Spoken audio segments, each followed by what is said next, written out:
Good morning, everyone. Welcome to our special council meeting of April 29th, 2025. I now call the meeting to order at 10:12, and I would like to ask the clerk for the roll call, please. Mayor Sidney. Present. Revivo. Councillor Legree. Councillor McWhorter. Present. Councillor McDonald. Councillor Sobalski. Present. Councillor Andrew Dick. Present. Mayor Sidney, we have quorum. Thank you.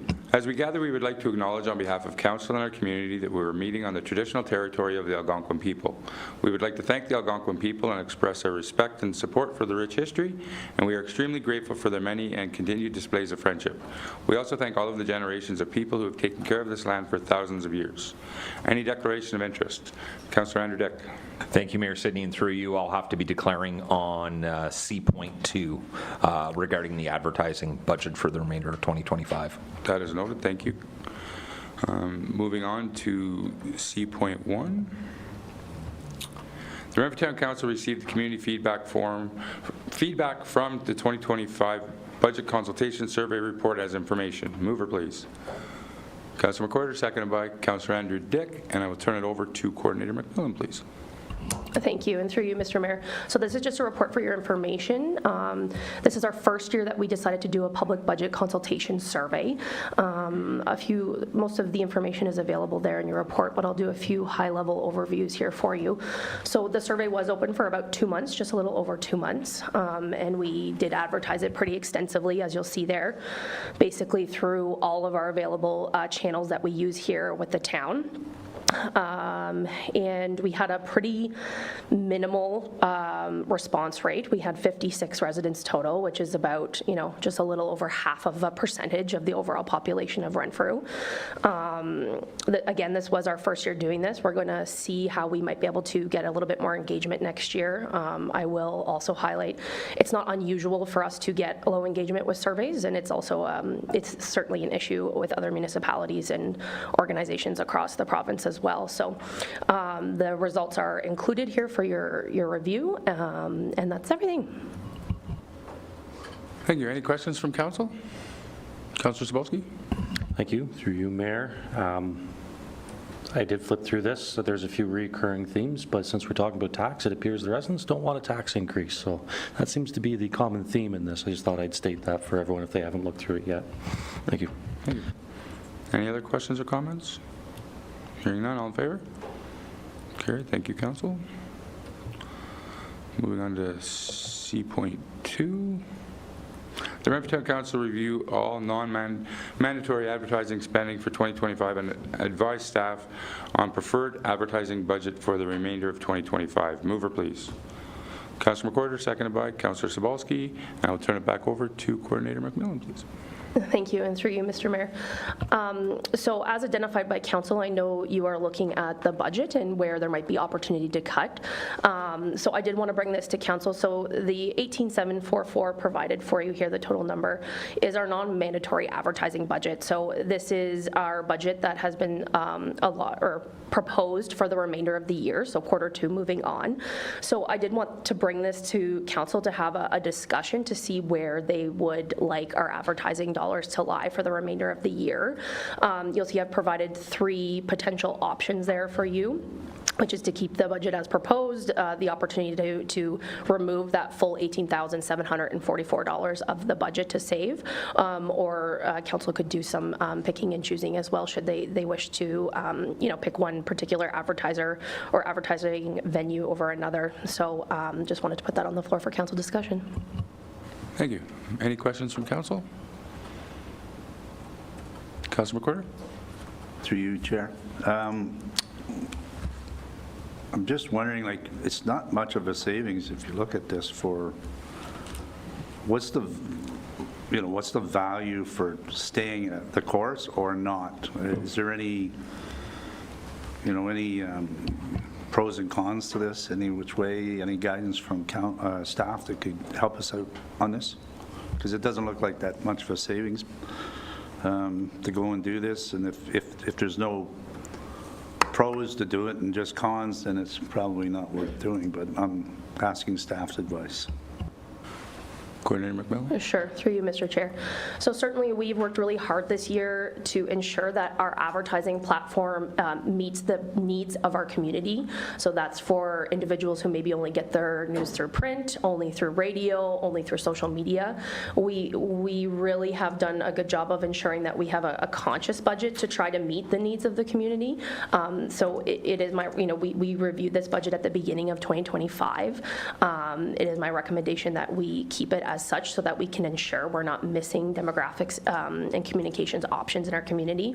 I mean, let's look at even public meeting notices and stuff like that, right? If we were to cut some of these services, we would be cutting those types of communication. So that's just my opinion. Any other, Councillor Sabalski? Thank you, through you, Mayor. So yeah, I'm with Councillor McWhorter, the fact that advertising is a very important thing for getting information out there. I don't believe this is a line item that has value of cutting, especially when I look through some of the line items. I've got questions at the cost as per what we're getting to. It just doesn't make sense. I think there's better packages out there. Myself as a business owner looking to advertise through the radio for $7,000, I'm getting 5, almost 600 ads. What we have proposed is 180. So I don't think that trying to nickel and dime these are really a good thing. I'd like to keep it the same way and continue the course that we have previous years. Thanks. Councillor McWhorter, do you have anything else to add? No, I'm good. Thank you. I agree. I think it's, people need to know what's happening, and we need to make sure we can, we want people to attend Canada Day stuff. We want to make sure everybody is aware of everything that's going on. So I think I like to keep it as is, but Councillor Zabalski? Thank you, Mayor. And just confirming as is, would we get a new update of what we do spend our money on? Because I see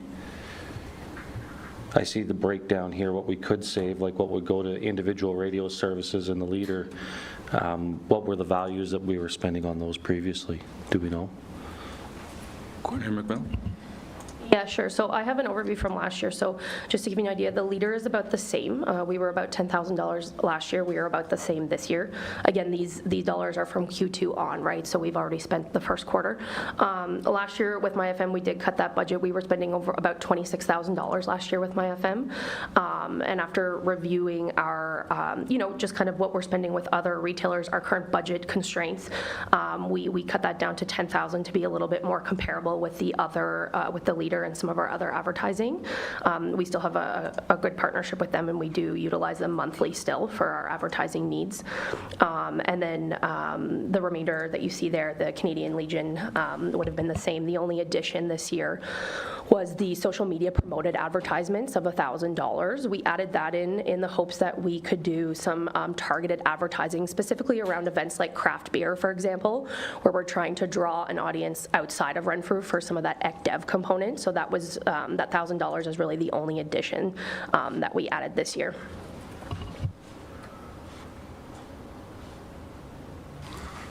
Councillor Zabalski? Yeah, thank you. Thank you for the update and understanding. Yeah, I appreciate at least staying the same. I am a little confused as to why the biggest, not the biggest, but we do a lot with My FM. They're in our building. They do a lot for us. We do a lot for them. I'm just surprised that our budget's slashed so heavily there. But let's maintain last year's, and we can discuss it for 2026 on what a proper budget would be there. Councillor McWhorter? Through you, just statement, I agree with Councillor Zabalski. I'd like to state a course on this. I think it's really important that council, going forward especially with what we're doing, that we need transparency, and this is a great way of keeping that front and center. So I'm in favor of just leaving it the way it is. Thank you. I agree. Any other questions or comments? So basically what happens if we're all in favor, then that line item just stays the same. So there's no new motion or anything like that. So with that, I'll ask for the vote. All in favor? That's carried. Thank you, Council. Moving on to C.3. The Renfrew Town Council received the second draft budget presentation as information, and further the Council consider the proposed changes and staff justifications presented in response to the Council recommendations made following the first draft budget for approval. Mover, please. Councillor McWhorter, second by Councillor Zabalski, and I will now turn it over to our Treasurer, please. Thank you. Through you, Mayor. So staff reviewed the budget after council went through it on...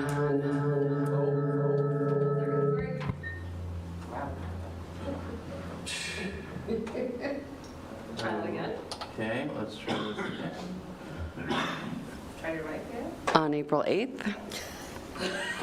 Thank you. Wow. So today we're here on April 29th, and I'm thinking that we may have to have one more council meeting prior to May 13th to discuss further. I did not include the reserve schedules as we go through capital. I need council to make some decisions on capital items before I go to financing from reserves or financing from taxation or financing from borrowing. Those decisions need to be made. I can't finance everything, and that's why you'll see some items in the unfinanced column later on. But I just wanted, I'll get back on track on the slideshow. So the OPP reimbursement. So we did receive credit in the amount of $462,520. This is due to overbilling in the years 2023 and 2024. It is important to note that in 25, the province agreed to reduce the overall cost of the OPP by 10%, which was an additional $207,000. So even though if we didn't get the credit from those 2 previous years, we would have gotten a credit this year as the OPP had gone up quite drastically across the province.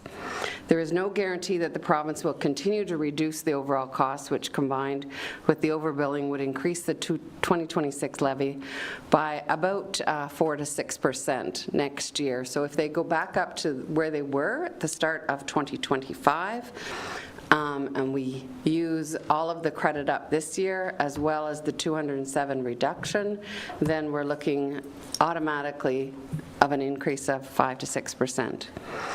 So it is my recommendation to set some of the overbilling credit aside to reduce the increase in the levy in 2026. And I'm saying this does require a decision of council. So I don't know if you want to discuss that now or discuss it later when we get into the actual levy increases. Just wondering what council's wish is right now.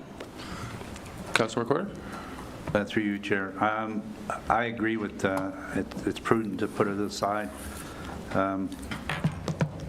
based on those findings. I think it's to take it all now would be just as big a hit next year that we're looking at, and we're going to have some capital next year that we've got to address one way or the other. So I'm in favor of putting aside part of it. Thank you.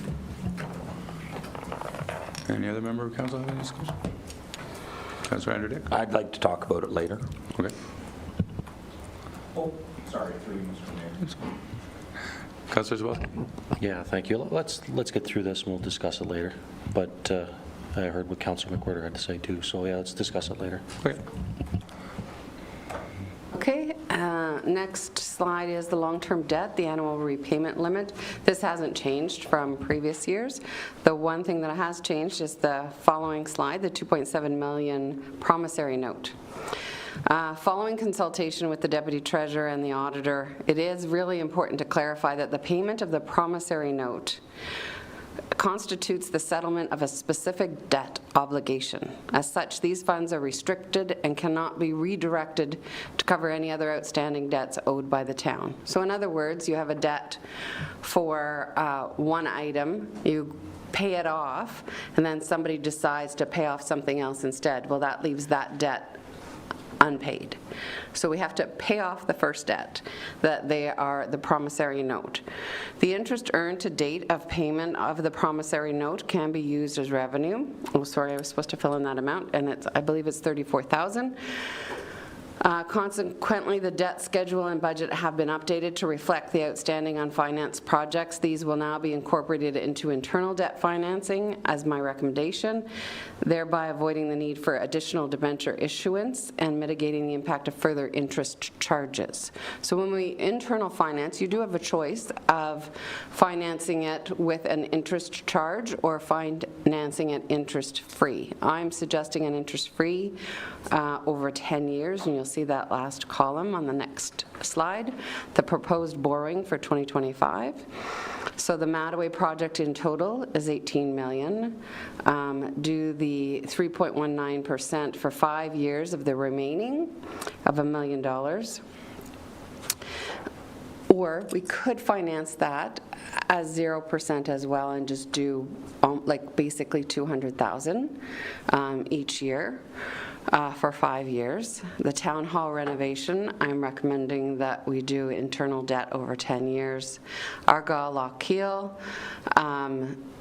20 years at 4.14%, and that was the old rate. So I believe there's a new rate coming out soon, and I anticipate that it will go down. Highway 60, and we'll reflect that. These are just budget numbers for now, and as we get closer to the debenture and the finish of that project, we will know the actual amount. The Highway 60 O'Brien Master Wrangler, I'm recommending that we finance that over a 10-year period at 0% interest instead of taking out a debenture. And these are the impacts. So the total principal is $1.4 million, and interest is just over almost $1.1 million for a total of $2.267 million for payments every year, or for the first year in any event. And that is going to be a huge increase that we weren't anticipating, because we were anticipating using the 2.7. And I apologize for that. That was slipped both by the CIO and myself, and didn't come to light until after the fact. ARO, the updated with proposed borrowing in 2025. The revised annual repayment limit for principal and interest is about $1.5 million when we take those. So none of the new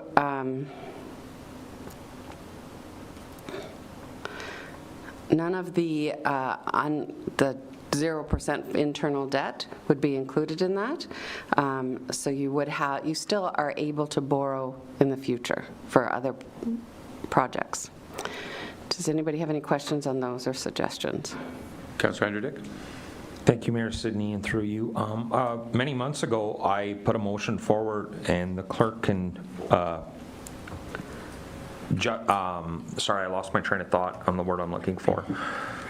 She can help me out with this situation, but I did ask for a motion for the benefits of taking a debenture or taking the money out of reserves for Highway 60 O'Brien Road, the roundabout. That was many months ago that I asked for that motion, and we've never had that discussion. Staff have never brought that back to us, and now this is in for the borrowing of 2025. Did we get rid of that? Did we just throw it to the wayside? I don't know. Clerk Eric, can you help me out? I know we had a discussion, and I just would like to be clear on that. Thank you. Clerk. Through you, Mayor Sidney, there was a notice of motion that was brought forward, and I'm just trying to look for the exact date. I believe it was in August, with regards, I might be, sorry, on August 13th, 2024, that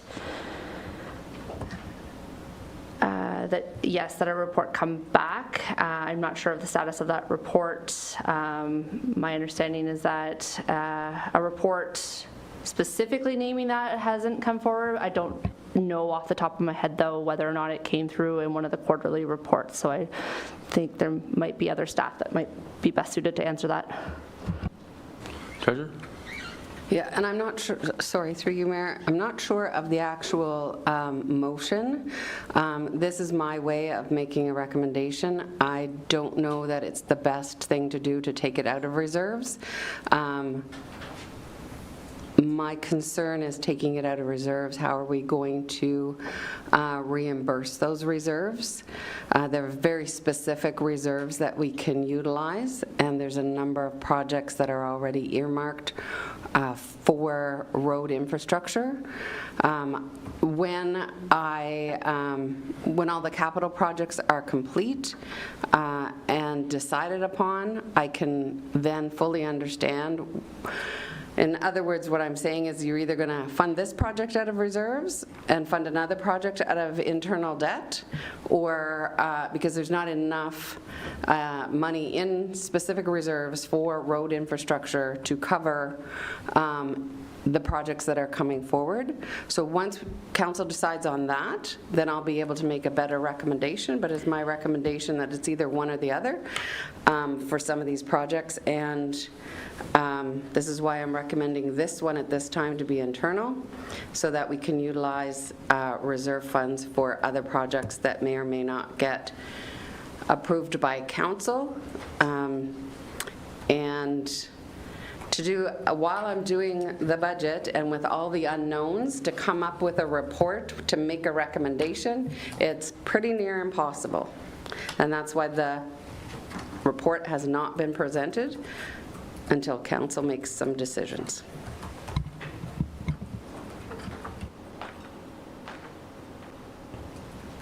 Any other questions? Councillor McWhorter? For you, Chair, for the treasurer. So I'm looking at your schedule here, and I see what you're doing.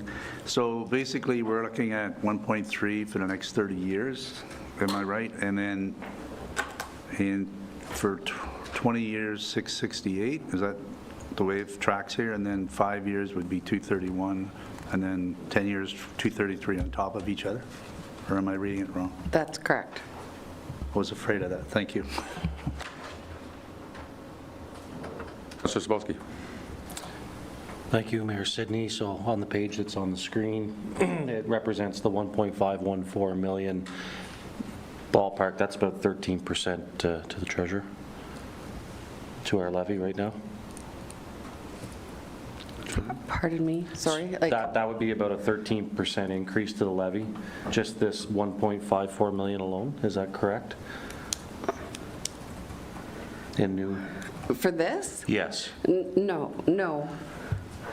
I'd have to, maybe the CAO can explain it. This is just principal and interest payments that can be made. It's not adding to the levy. This is what we can borrow next year or the year after. Understood. Sorry, misunderstood. I thought this is our payment amount that we need to make this year. The payment amount is 2.267638 this year. Oh, even The more. total. Okay, thank you. CEO? So through you, Mayor, to all of council, if we actually go back one slide, so the debt that needs to be included in for these projects would be 2.2 million. However, keep in mind that the Mattaway expansion project had approximately 917,000 or 937,000. It was just over 900,000 put into the 2024 budget. So you've already got the budget up for that. So when you pull out that 917, the actual increase will be 1,350,000. I believe last year was 11 million levy, 11.6.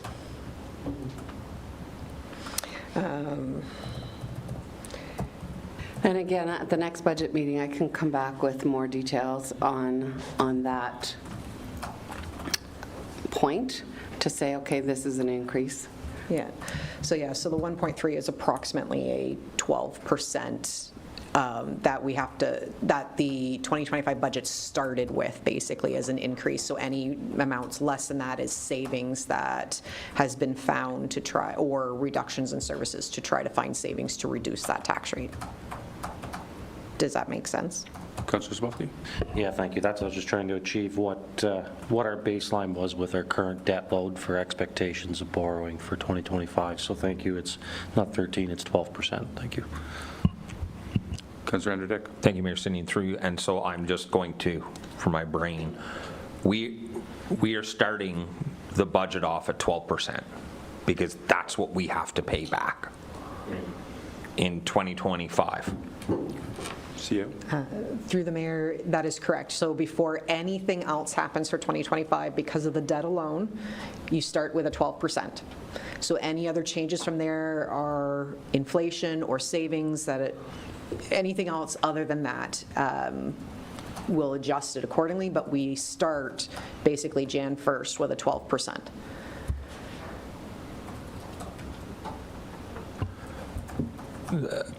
To follow up, Mr. Mayor. Yep. So if we, as council, said, okay, nothing, we're not doing anything. We're not doing anything. We're saying no to everything. It's 12%. We can't get it lower than 12% because we have to pay. Okay? It would be very difficult. Staff have gone back and found, I think it was about 150,000 worth of savings from the last budget. But yes, if literally everything else stayed the same, you'd be looking at 12%. Okay. Councillor McWhorter? Thank you, through you, Chair. So it's 12%, then we've still got to look at the capital that we've already agreed upon from last year's road construction, for example, that carries over to this year. Is that in the 12%? No.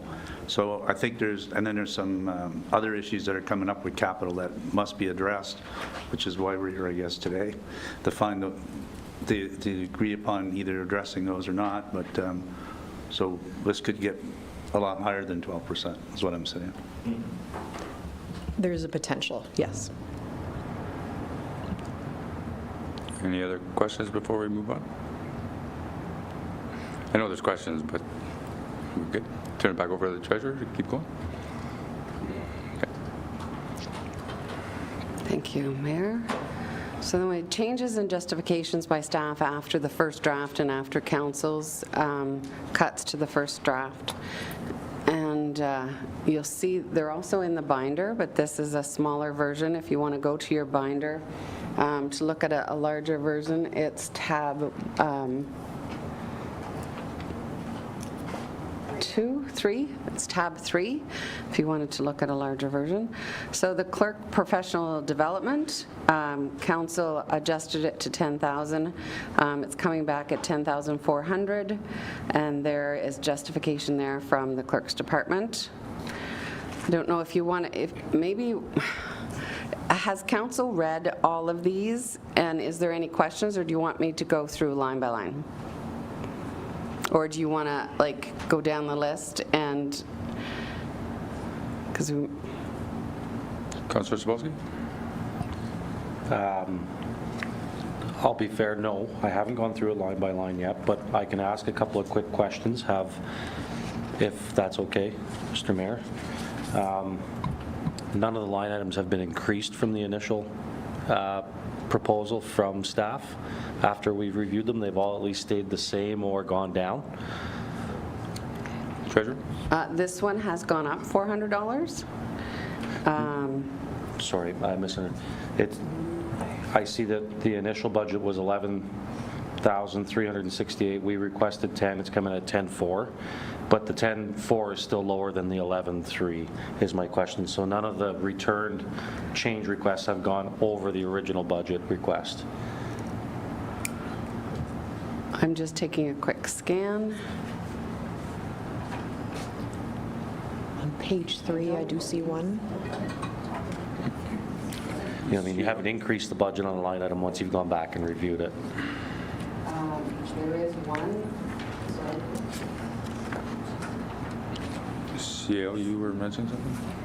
There is, sorry. Yeah, one on page 3, the rec facilities professional development, and then one on page 4 for economic development mileage that I see with a quick scan. Yeah. That's what I get as well.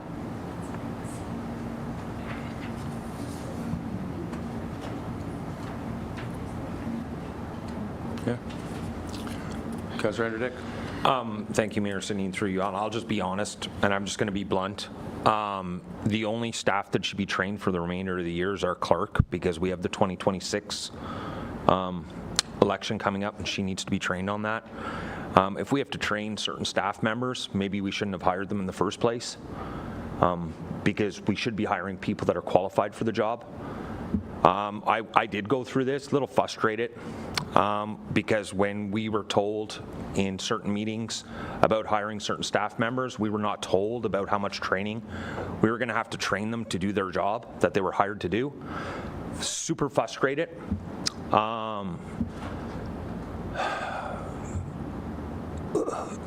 Council gave direction on where we wanted to see this budget. Obviously, that is not going to happen.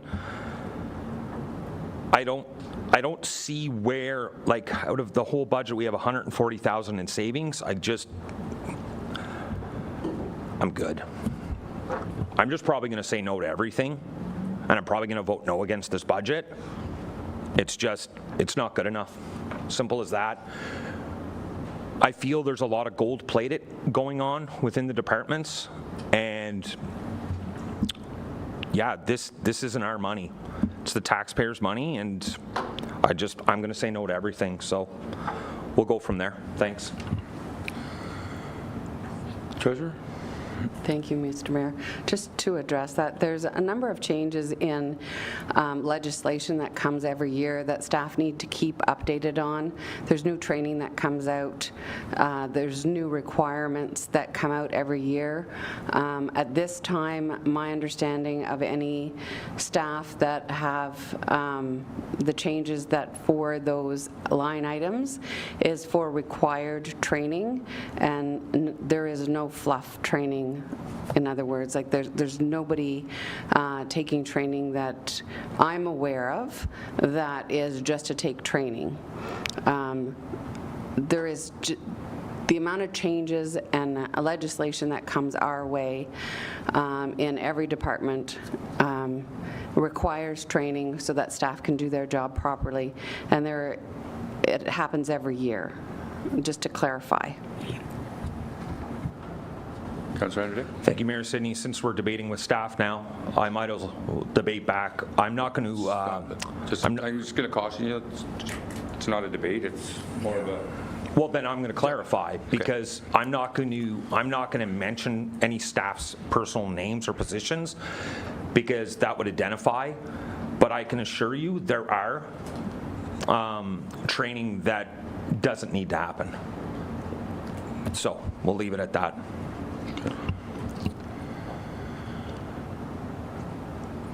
Treasurer, you want to keep going? Okay.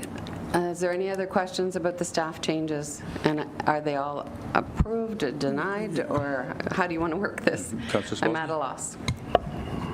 Thank you, Mayor Sidney. So thank you for the two identifications of the individual line items that have gone up.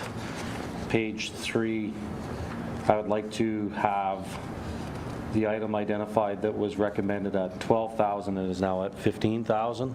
It is right in the center of the page. It's a darker highlighted. It's for the professional development. So can we identify why that line item has gone from 12 to 15,000, please? Thank you, through you, Mayor. So after the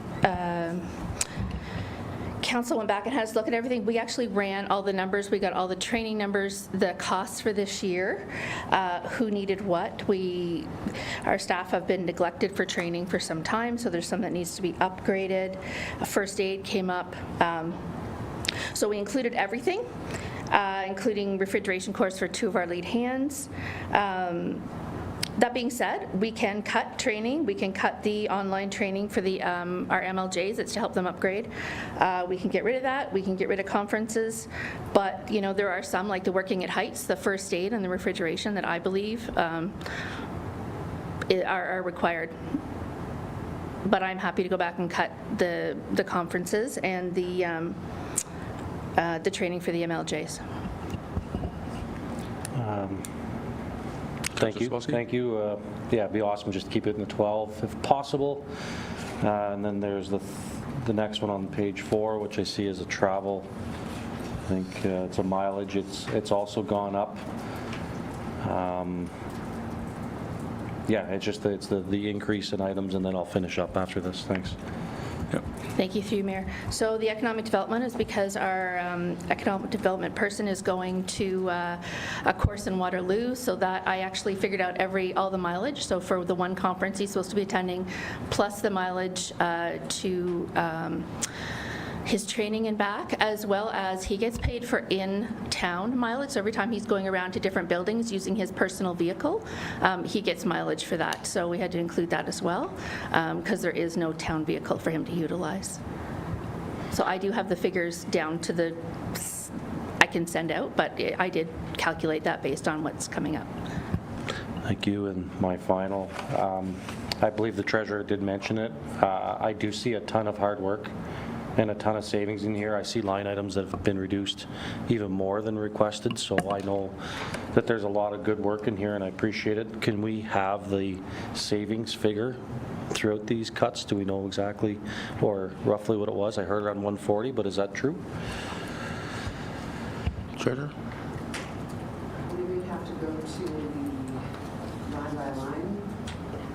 I didn't necessarily prepare this spreadsheet, so there was no calculation done on this. I don't know if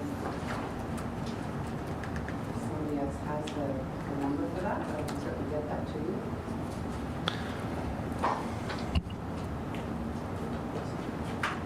And I wasn't online on that. Changes to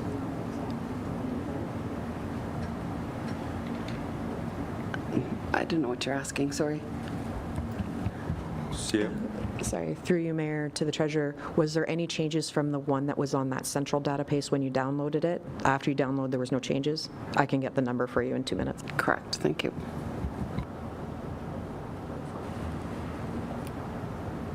Any other questions from council while the CEO? Councilor McWhorter? Through you, Chair, thank you. So I agree with my councillors. There's on the courses, but I also realize that there is, since I do it myself, CPR has to be upgraded, has to be renewed every so many years. Heights training has to be done and recertified every so often. So I understand some of these courses that were taken. I do appreciate staff going back and doing what they could to cut back. And I think we gave them almost an impossible task of getting it down to 8% or less. And obviously they've looked at every line. And as Councillor Sobalski said, they have found some savings that even beyond what we suggested. So I do appreciate staff doing that. I would question going on any more conferences or training until we get this settled. But that said, I appreciate what staff has done so far. Thank you. Thank you. I'm just going to jump in here.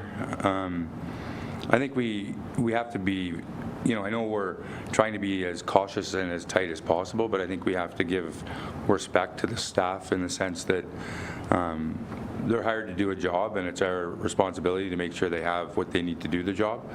And some of that is training.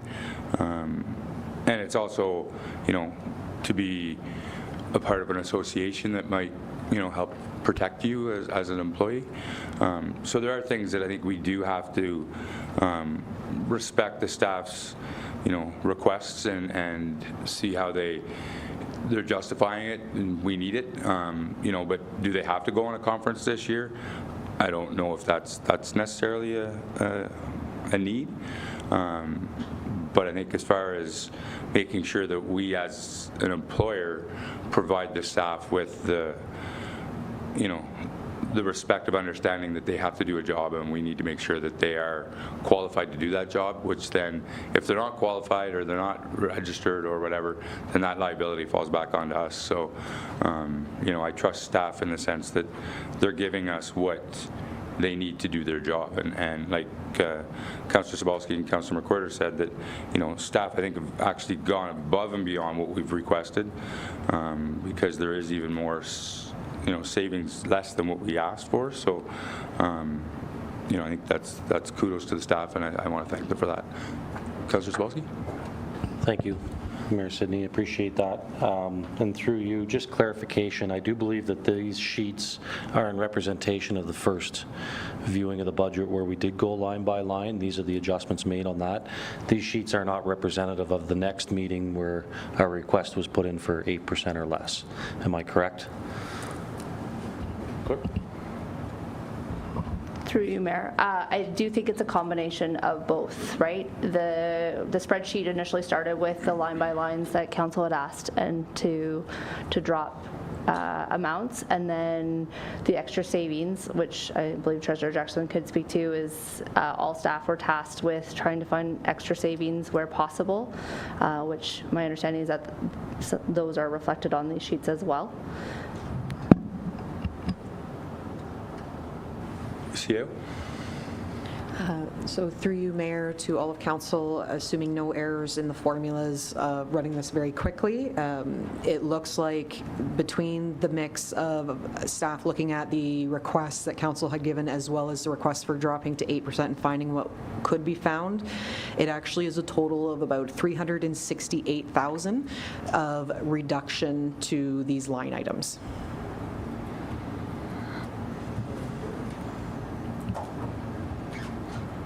Any other questions from council? Treasurer, you want to continue?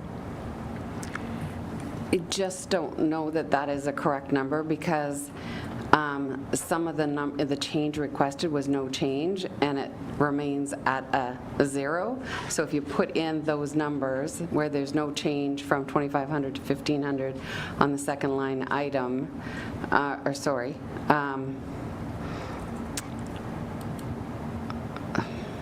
it's cell number E9 as an example. If you put that amount in, I don't know if it actually comes to 368,000.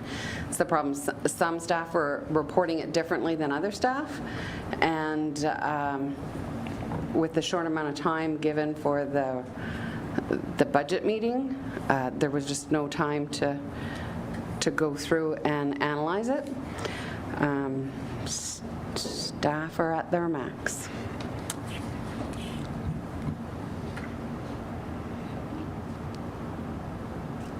Any comments, questions? Councillor Cebulski? Through you, Mayor. So we will get this number provided to us at some point. Obviously, what the hard work is equaled into a savings. We don't have the number now, but we'll get it, right? I would assume that would Thank you. happen, yes. Treasurer? Okay. Is there anything that you want to change from those sheets before we move on? Are we leaving the numbers as is, or are we making changes, further changes?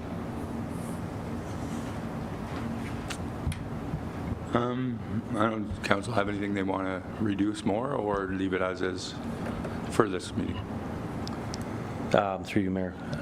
Thank you. I guess leave it as is, other than I do believe Director Latendresse mentioned a few little changes. Outside of that, I don't believe there's any other changes at this time. Or we're not voting on this right now? No. Okay.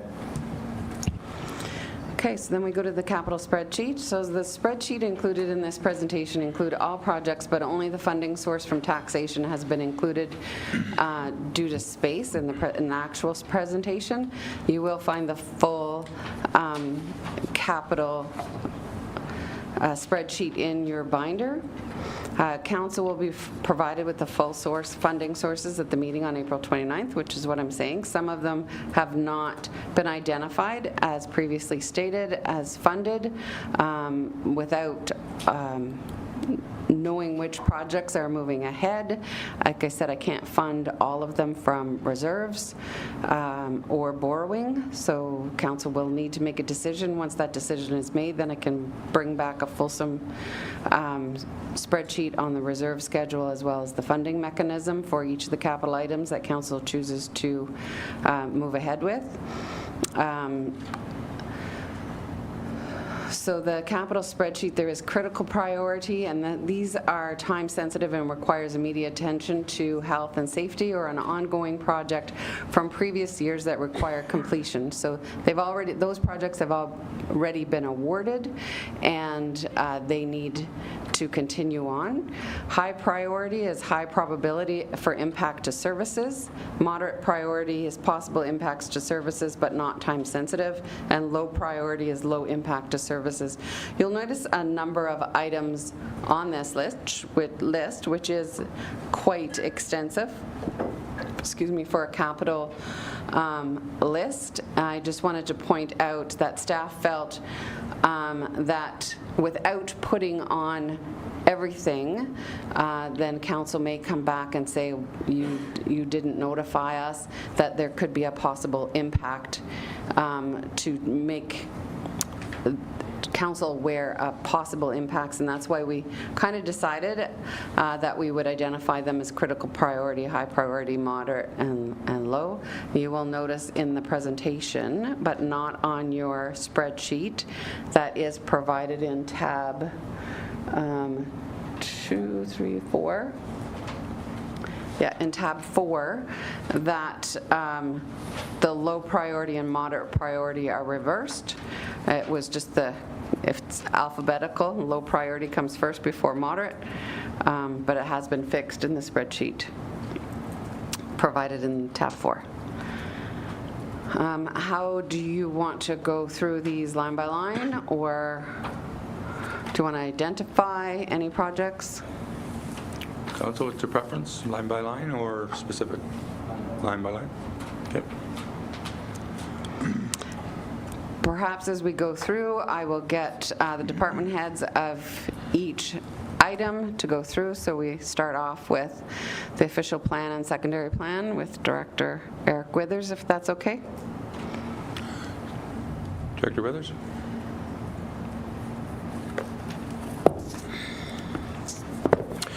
Thank you. Through you, Mayor Sidney.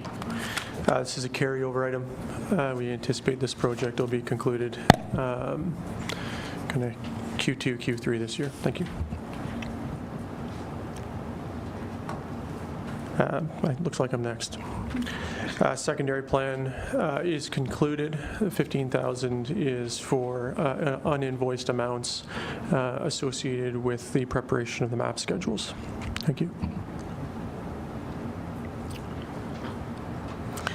The next is 550 Hall, which goes to Community Recreation Services.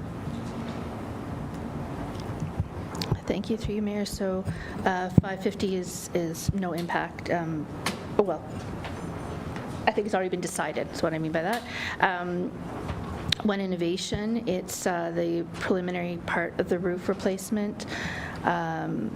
I don't know if there's more detail wanted on anything. I can pull it up. Public Works Garage. Can't remember if that was just the roof. So just to identify as well, behind the large spreadsheet at tab 4, there is justification work reports in tab 5 that identifies each and every project. If you wanted to review those, and they're in order, and they're on the big spreadsheet, they're identified in the detailed number on the left side of what sheet it is. Sorry, go ahead. Perfect, thanks. So the Public Works Garage, it would be the roof, portion of the floor, the mechanical, electrical, I think a review of the mechanical and electrical systems, and small repairs to the beams. The Deluria Arena garage door and Olympia room door are both have been failing repeatedly and are definitely posing a health and safety risk to the people going in and out that exit. And then finally, there is no emergency lighting at all at the museum at this point. So we're looking to put some emergency lighting. And again, obviously that'll be, I believe that would probably be needed regardless if we keep it open. But yeah, there's none there at this time. Just clarification on something. For anything that's critical priority, some of it's either started, has to be completed, or it's like critical's critical, right? Like, I think we need to be very aware that one specific critical priority stuff, I don't know if council is wanting to cut any of that or reduce any of that, or if we want to go on to the lower priorities and look at that stuff. Councilor McCarter? Through you, Chair, to answer that, I have a question. I see certain items on that high priority are off under 2025 budget. Does that mean anything listed that's not under the 2025 budget needs to be financed? And if it is in the budget already, did we already pass a motion to put that in the budget? Because I'm looking at, for example, design in 2024, construction 25, Monroe and Harry Street, in the budget, it's $3.6 million. Did we already pass a motion to go with that project? Or was that the total that was part of the budget, and what's left is the 291? I'm just trying to understand some of this here. If somebody could answer that, it'd be great. Thank you. Treasurer?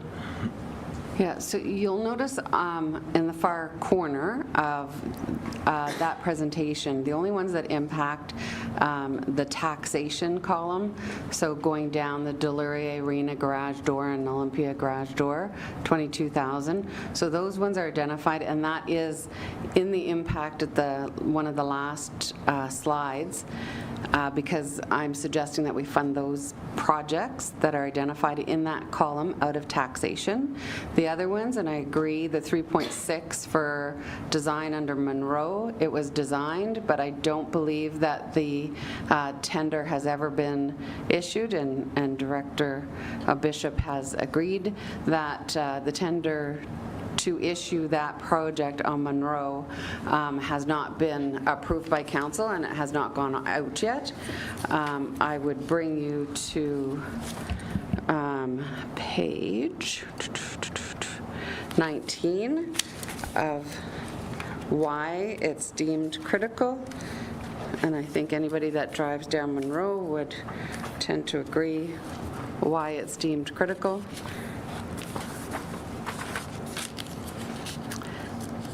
So the project risks, or if the project is postponed, it is likely the cost estimate will increase. The roadway is in a very poor condition. Additional operating costs for maintenance will be needed if this project does not proceed. One of the suggestions that we kind of came up with, if it doesn't proceed in a full reconstruction, is that perhaps some patching would have to be done, the dips would have to be filled in to get it smooth, and that is just a quick fix. There's no guarantee. What my experience over my years in finance is that you start patching some of these roads that needs underground reconstruction, that is when you start to see breaks occur because you're driving larger trucks over top for an extended period of time, getting those patches completed, and by winter they tend to heave up and cause havoc. But that's council's decision, but that is a solution for that. It's not the best solution, but there is a solution rather than going full reconstruction for the whole area.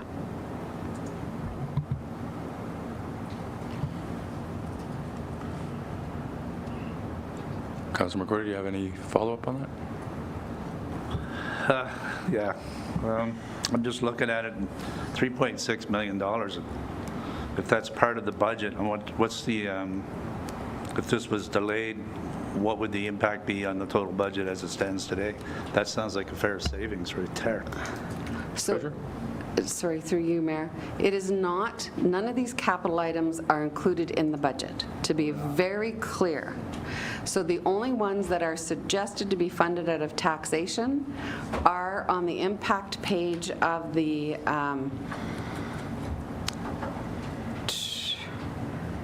All on the right column.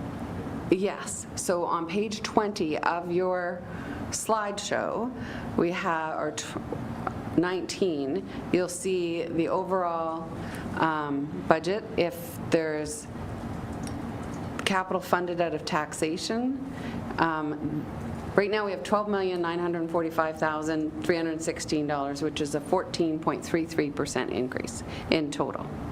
Capital funded out of taxation, if we do all of those projects that are in that one column, it totals $320,238, which would bring it to $13,265,554 for a total impact of 17.16%. Then your page 19, if we go with option 1 using the full OPP credit of $462,000, we bring it down to 13.07%. If we use half of on page 21, which does say full OPP credit, but it is half, it goes down to 15.12% increase to the levy. So funding all of the projects that are identified in that taxation column of $320,000, it brings it up from 14.33 to 17.16. But that is just using all of the suggested funding out of taxation. If we take it out of reserves, then, and I did include in the binder, there's a couple of sheets that we've kind of reviewed as staff, as Deputy Treasurer and Treasurer, to fund certain items out of reserves that can help reduce the overall impact. And one of those is to fund any of the capital previously identified as being financed through taxation out of reserves. We would save 2.83%. But again, and then there is a one-time legal amount as well of $250,000 that would save us 2.21% if we funded that out of reserves. But the impact by reducing reserves with the likelihood of reimbursing reserve funds is very low. Can improve the financial impact this year, but impacts for projects for years to come. So while you save this year, if you reimburse those reserves to offset for projects in the future, then you're impacting future years. You're draining the reserves that, so there's that impact as well. So council has to be aware of that. But then there's also on the next page, just to be clear as well, when I looked at the debenture payments for Argyle Lockheed rehabilitation, I did, in this presentation, forget to separate the water and sewer amounts. So there is a savings there that we found of 1.47% to the levy, and that will be adjusted. So it's just the amounts that will go forward in the general levy for those debenture payments for Argyle Lockheed rehabilitation. So there would be an overall savings of 1.47% to the levy, because the 1.47 will be divided between water and wastewater. That's their share of the debenture. And I know that doesn't help you, but I think council needs to decide whether or not they want to do the full reconstruction this year, or at least start it. It would probably take perhaps 2 years, Director Bishop, for this project. So you'd be 2 years out before you would debenture Monroe Avenue and Harry as a full project to borrow. Councillor Sapolsky? Oh, Councillor McCordy, you got to follow up? Thank you, Chair. Just to follow up. So how does that affect our borrowing capacity in 2 years if that happens, like the 3.9%? It would all depend on the number of years that you want to borrow over. The recommendation is usually 20 years on a road reconstruction or a road reconstruction project. Not many more projects on a road reconstruction should go over 20 years. Facilities, yes, 30 years. But we'd have to look at it. That isn't considered at this point in time, as well as what the interest rates would be.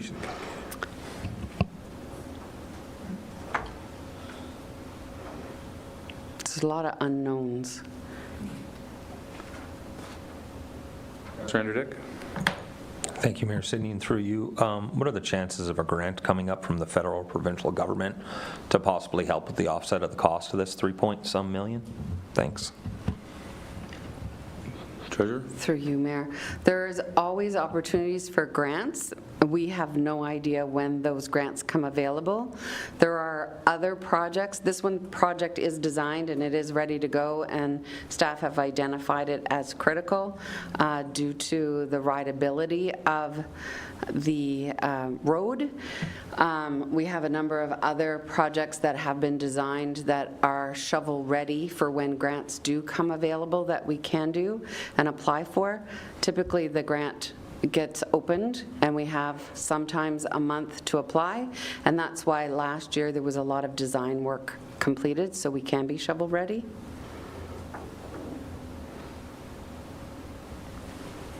Councillor Sabowski? Thank you, Mayor Sidney, and I may not be jumping directly on this, but we've kind of been all over the place, line by line. I might just grab the reins here because I'm not getting the answers I want to hear, and I kind of want to condense this a bit. Do you mind if I stick my nose into this and kind of get some answers I'm looking for? Sure. I just have one quick question before you go there. And maybe it's towards the staff that can act. If we didn't do any of the low priorities, if we did none of them, just the low priority, that's $136,000. Is there anything in the low priority that is going to, if we didn't do it this year, it's going to be more of an impact? Like, is it, how important are the low priorities as far as long-term impact? Treasurer? I think that's why they're identified as very low or low priorities. There would be minimal impact overall unless something failed, but I see the only one that may impact is the at the fire hall, the eaves trough downspout facial boards that perhaps the fire chief can comment on. I'm not aware of what state that is in right now. Chief? Sure, through you, Mr. Mayor. Thank you.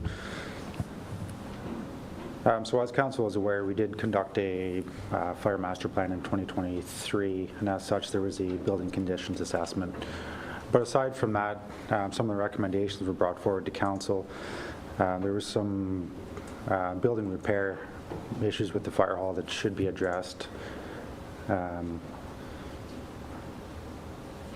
I think it's we wanted to bring it forward to council, and if council somewhat prioritize these, I think we can put them in strategic order. I think it's critical to do the foundation this year and the parging, and we thought possibly next year we could look at the fascia board and the soffit as lesser of a priority.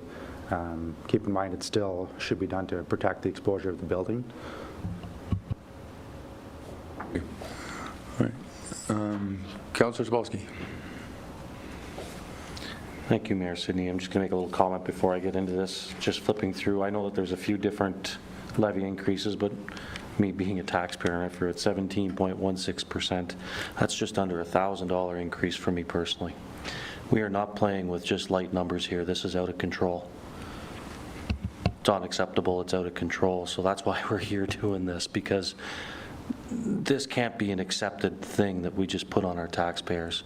Now, I understand my situation's different than the next, but almost $1,000 increase, that's not something that we can deem something that we take lightly. Can't be. We can't be just saying this has to whatever expression we use. That's a lot of money. And not to mention the increase last year, the increase the year before, and what we're going to do this year. So I try and go through this hopefully with as quickly as possible, and I believe Director Withers could probably speak quickly, but his first two items there started. We're just looking to fund these as completion, and also they are mandatory items that need to be accomplished by the town of Renfrew, if I'm not mistaken, right? They are. Great, thank you. 550 Hall roof, we've known the discussion on that. I do believe we've committed ourselves into that line item, so that's something that has to happen. One innovation roof, The value that's there at $500,000, I do believe that's a very old figure. Have we updated that figure? Are we expecting that figure to grow dramatically? If someone can give me a very quick response on that.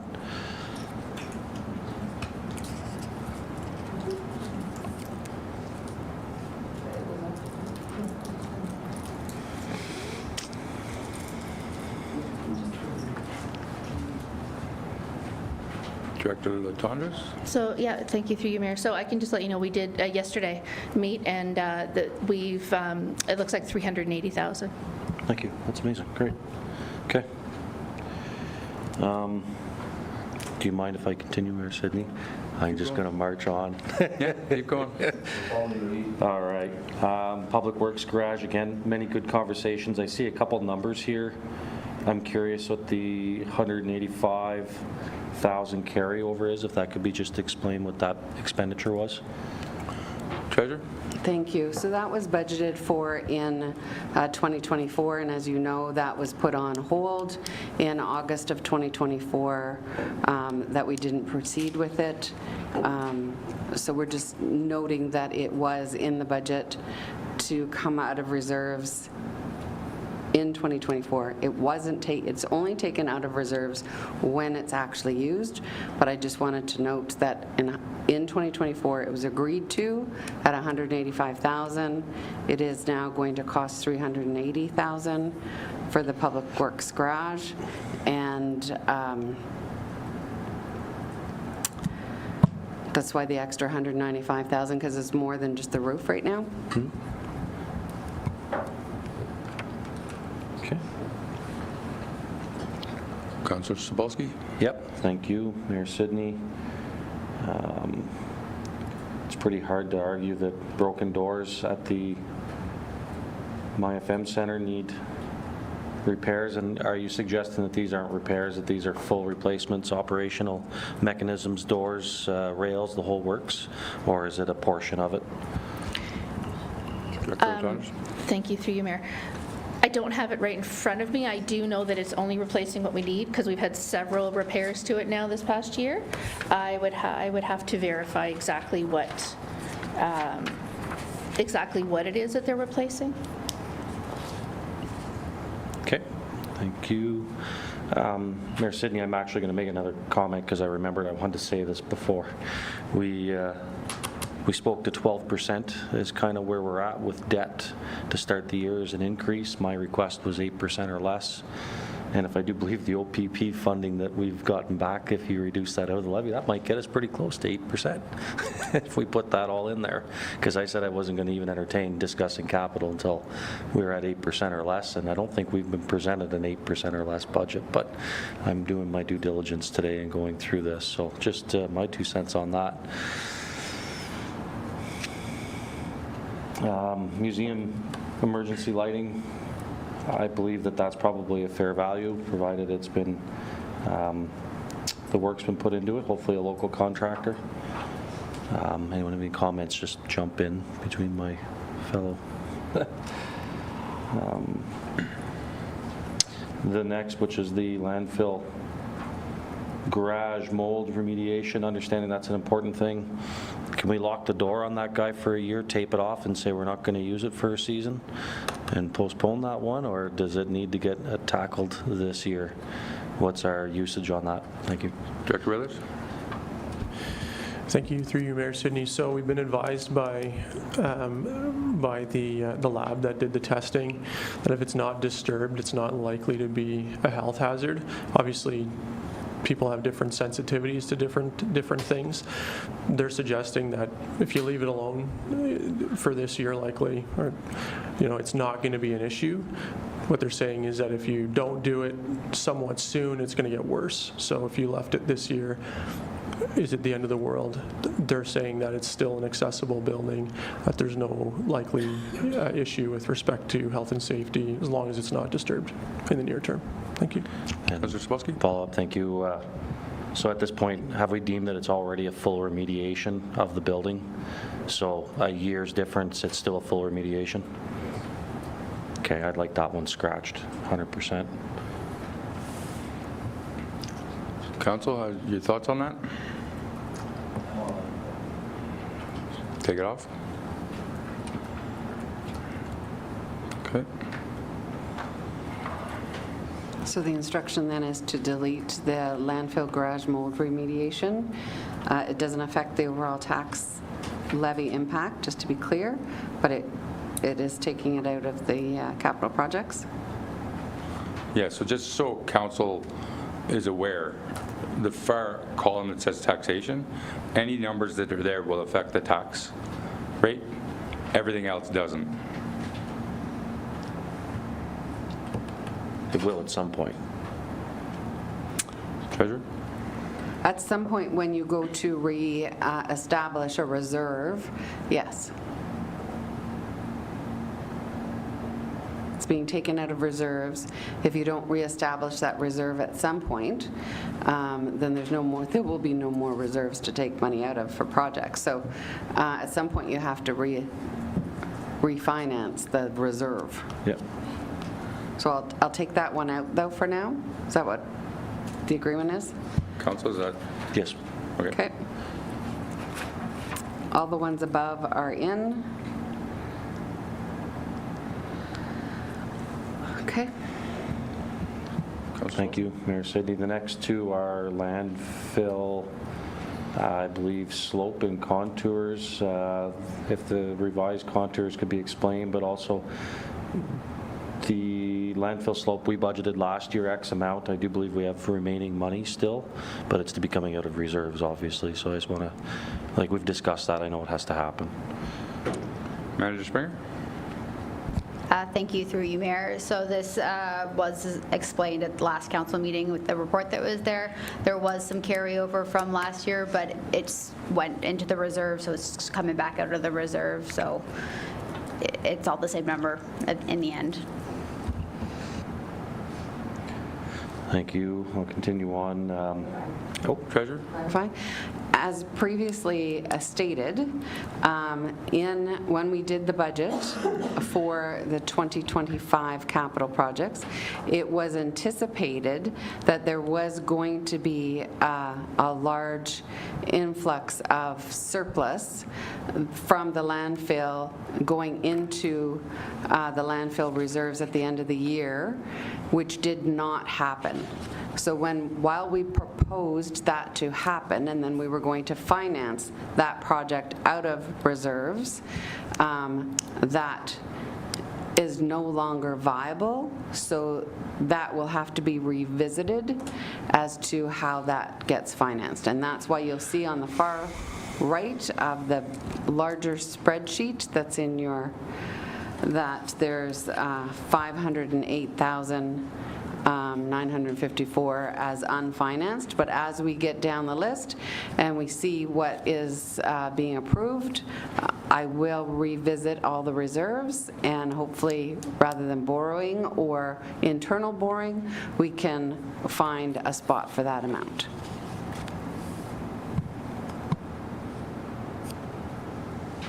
Councillor Zabalski? Thank you. Moving on then to the fire hose replacement, it's pretty obvious. I have a question. Why is this not just in an operation budget? I know it's a capital item, but if it's an annual thing, I know I'm going to get a simple response, but it'd be nice just to see that in the operation budget. Mayor Sidney. Treasurer? Chief? Either one? Yeah, I've kind of made that comment as well, and I think the problem is sometimes it's not every year that the fire hose is replaced and the bunker gear is replaced, so we just want to identify it when it is replaced each time, or is that correct? And Chief? Thank you, through you, Mr. Mayor. I think it was because there was a large amount of hose that is, well, to be blunt, it's fairly old, like from the 1970s. So this was added in the capital list for the last 3 years, just to kind of replace a bunch of hose all at once. I believe once this is done, then we could do it on an annual basis, and we could potentially do the same with bunker gear. Instead of budgeting for 10 new sets next year, if we did 3 sets every year, it would be easier to budget. Okay. Thank you. Councillor Spolsky, follow-up? No follow-up, just moving on. Okay. Mayor Sidney. I do remember the report for the next item. I read it thoroughly. I'm skeptical about this particular analysis. I'm willing to listen to another opinion, but I do believe we could probably do without this one for a year unless our insurance is telling us otherwise, or chief guest if someone's been hit in the head with something falling out of it. Chief? Thank you, through you, Mr. Mayor. No, as you stated, this was part of the building conditions assessment. There certainly are some concerns with the tower, and given the age, we built in approximately 1920s. There's some loose bricks in the structure, and we also do hang a substantial amount of hose from the tower, which is the main purpose of it for drying. So there's a weight load on it, more for liability purposes to ensure that it's still structurally sound.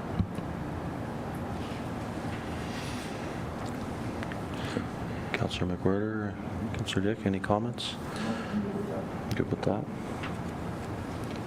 So we'll put that off until next year, is that what you're suggesting? Keep it in. Keep it in, I in? believe. Okay.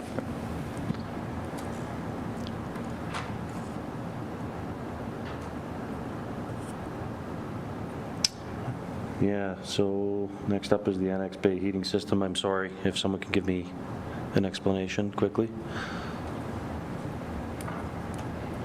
What was that one? Sorry. Annex Bay heating system. Yeah. Thank Chief? you, through you, Mr. Mayor. So this is a heating system that's in we call it the Annex Bay. It's the bay that was built in 1986, basically to house the aerial or platform truck. There's two apparatus in there. There's currently only one source of heat, and it was installed in 1986. So it is still functioning. However, we're concerned that if it does break in the winter months, that is the only source of heat to heat that bay. Thank you.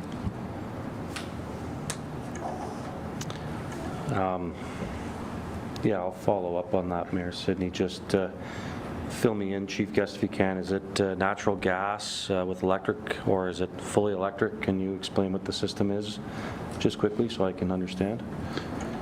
Thank you, through you, Mr. Mayor. So it is a natural gas. It's a hanging unit heater. Thank you. I would like to cross my fingers we get one more year, and if we get into an emergency situation, we have a quick meeting and we decide to fix it then. I'd like to see that. If we can manage to get one more year out of that, it's a pretty expensive line item, and if we get pinched, then we have to buy it. If not, then we get a free year out of it. Council, thoughts?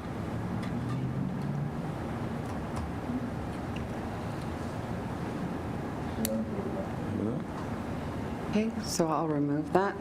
That was not part of the taxation. It was just remaining as unfinanced right now, so but I've removed it.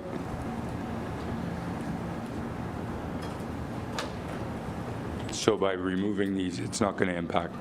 Understood, but it's going to save our reserve impact, which potentially could give us more opportunity for reserve expenditure. Is that the intention? It depends which reserve. Understood, but it's not Yes. being spent, so reserves right. aren't being spent. We're not Yes. spending money, Correct. which hypothetically means that we could move some things from taxation to reserves if they fit a certain profile. And that is one of the suggestions. Okay. We're making progress. It's painful, but we're getting there.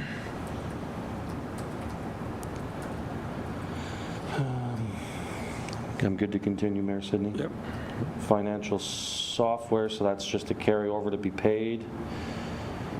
No comments.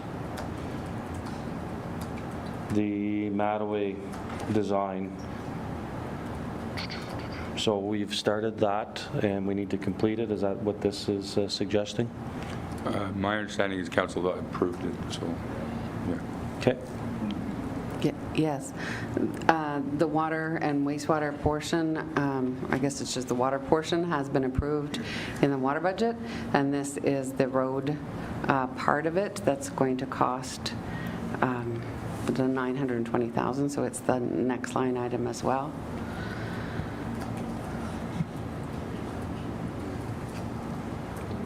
Yeah. Do we want to have a discussion about that road? I know it needs to get done. It's a bad one. Director Withers?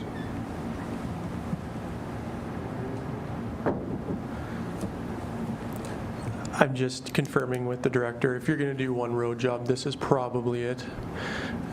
This water main breaks, did it break half a dozen times last year? 3 times. Sorry, 3 times.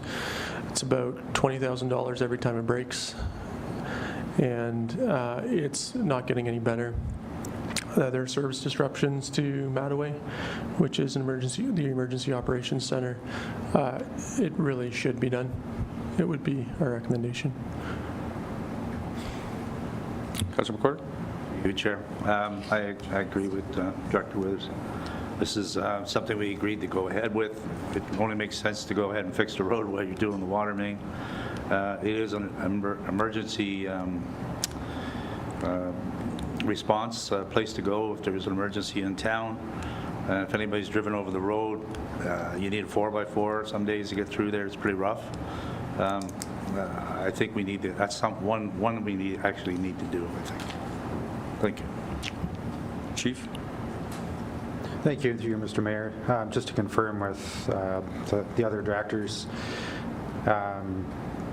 we could not hook into a hydrant around that area without possibly damaging the water main. Councilor Sapolsky? Thank you, Mayor Sidney, and forgive me for being the absolute wrong time to probably bring this up, but we're talking about it. During the design phase, or while we're still designing, could we possibly look at making that road wider, like 3 lanes? Is there a possibility that we could acquire a bit more land?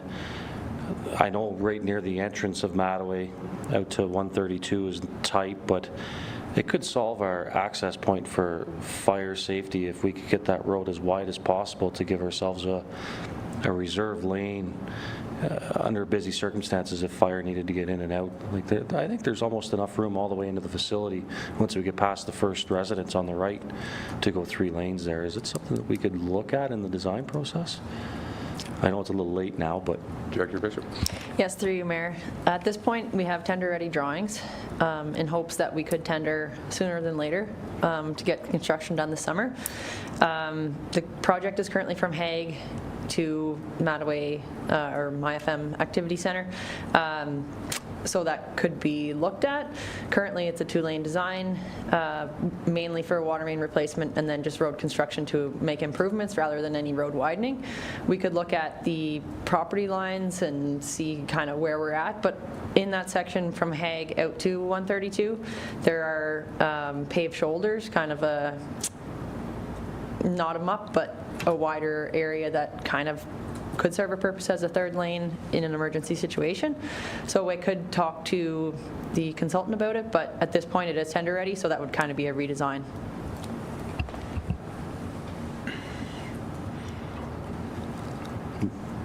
Councilor Sapolsky? So if we're going to do one road this year, this is the one we should be doing. I agree with that. Okay, moving on. 8th Street, this is a continuation, if I'm not mistaken. Dominion's the same. If I get down to the sidewalk portion, so this is to finalize our 2-year project for Argyle Street. Did we agree in council that this is something we were going to complete, or is it decided that we were going to discuss it now? Director Bishop? Through you, Mayor, this was something that was brought up a few months ago, and council decided to discuss during budget deliberations. It is something that Councillor McDonald brought forward last summer, and it was postponed due to budget constraints and the contingency being done at that point of the project, so it was a budget discussion to have this year. The contractor quoted at about $250,000 for the sidewalk repairs and the final lift of asphalt in that area. Mayor Sidney, I'm curious, throughout this talk, and I know we're asking a lot, but now we're deciding on projects that aren't going to get paid for in 2025 and potentially not even 2026. We're leaving this into someone else's hands for a budget increase then. Can we see what the future potential levy would look like with all these decisions being made on capital projects that are being pushed down the road? Because the Mattaway Road, these asphalt, well, no, that'll be put into this capital budget, sorry. I'm just curious if that's something that we can see, because we're making decisions for the future. Treasurer? So Mattaway is to come out of reserves. Argyle Street has been identified as borrowing, and it is in our proposed borrowing plan. If the sidewalks and the final lift get done in, no later than September, we can certainly start the process for the debenture. We are paying some funds on construction loans at this time, and I anticipate that we will be able to finalize the debenture this year, because it is an ongoing project, as well as they understand what the project entails with regards to the sidewalks on Argyle.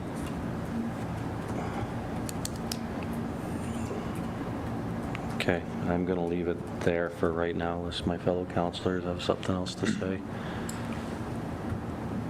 No? My concern Yeah. is if we take it out, that sidewalk's horrible. Like, It's a safety concern. it's a huge safety concern, in my opinion. Should have been in the contract initially. Probably.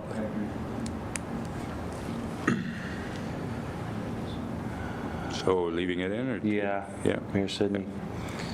Moving on to the 2008 cat loader replacement. That one stings. That's $420K. Can we get another year? 7 out of that? Director Bishop? Through you, Mayor. So typically, the equipment at the garage would be replaced after 10 years. This is 2008. It's reached the end of its serviceable life, and it's been repaired many times before. Currently, the rollover protection system, the ROP system, is rusting out, and it's a safety issue, basically, to be on the road. So it's critical to ensure operator safety. It's pretty critical for the town to have a loader for multiple reasons, in winter and summer. I know it has been brought up, different options about this, because it's very expensive, that a lease is an option. There are some monthly costs we have obtained for that, but if we basically have to get something new in there just for operator safety. Councillor Sobolski? Thank you, Mayor. And traditionally, the town of Renfrew's kept practice of a 10-year-old piece of equipment. We tend to move it down the road. Maybe this time, could we replace our 2008 with a 2015 or 2016 piece of equipment to get us 5 or 8 years down the road for a lesser value, just to appease the hit of the new piece of equipment? Through you, Mayor. I can look into that. I'm not sure what the cost would be for an old unit. Director Withers? Thank you, through you, Mayor Sidney. So it may be an idea to provide general council direction if council wants to look at getting a good piece of used equipment for any rolling stock purchases. That direction be provided, that option be considered first. Staff will have to investigate reputable outlets, obviously investigate the condition of the equipment, likely involving some amount of travel and inspection by the mechanic or some other qualified person. But that may be a direction that council wants to provide generally, that where rolling stock is being replaced or larger capital items be replaced, and that a used option is available, that be considered as a first priority. So approving the budget on a worst-case scenario, but providing the direction for used and potentially coming in under that. Thank you. Councilor McWhorter? Chair, so a couple of questions. How often is this loader used? Like, is it used just strictly in the winter and it's parked for the summer, or is it used like pretty much every day? And is there any value to the one that we have as a trade-in, or is there any cost savings that way at all? Director Bishop? Through you, Mayor. The current loader, I don't believe would have much trade-in value. It's fairly rusted and certain parts of it may be salvageable, but I don't think it's worth very much at this point. It's pretty old. It is used in the winter mainly for snow removal, but it does do other material handling. We can transport gravel from the gravel pit. It is used for many different things throughout the year, and I think it sometimes has some use to help out the landfill. So, yeah. Councilor Zabolski? Yeah, through you, Mayor, I enjoyed the talk, Director Withers.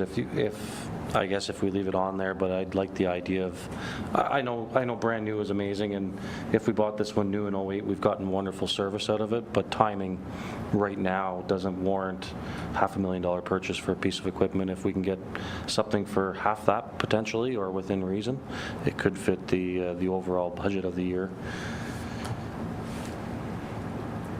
So leave it in, but see if staff can look into what it would be if we got used. Can we provide direction to staff to update the bylaw on their procurement policy for including used equipment stock being a part of our option list?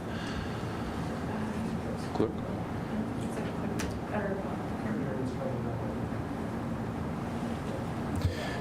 We can certainly look. I believe the procurement policy is up for review this year, so we can look at including that language for sure. Okay. Thank you.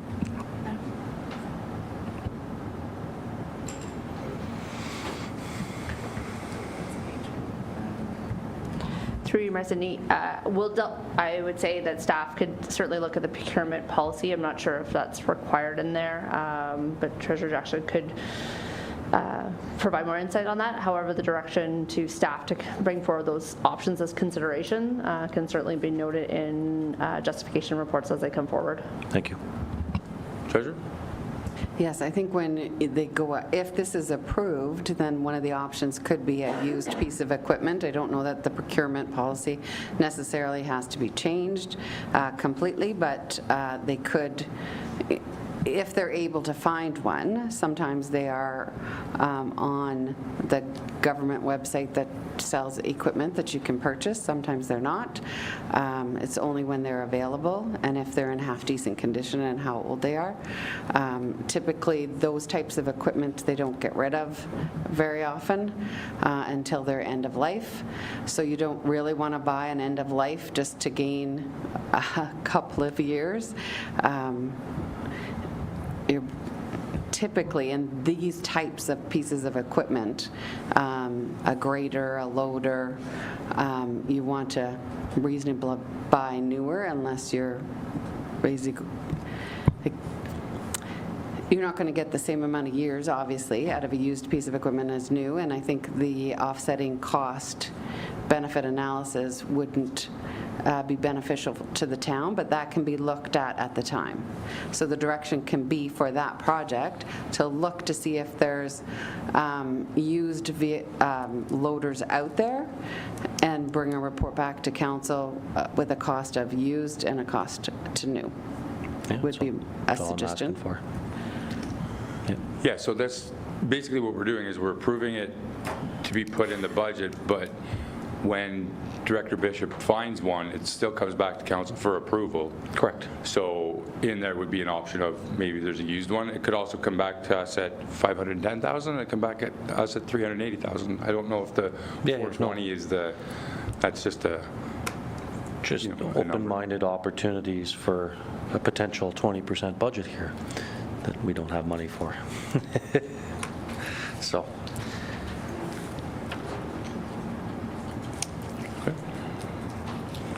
Councillor Zabolski? Watering unit. My goodness, we must be able to get a plastic bin and a pump for less than 12 grand. Is there other options out there? Oh, I know, but I think the last one we lost was the Cadillac one. Just throwing it out there. Director Bishop? Through you, Mayor. This is, it would be a water unit basically to have for a long time, and for efficiency, we can make something work with some sort of tote and watering system. It's just kind of in the back of the truck and may not be as efficient, but we can make something work.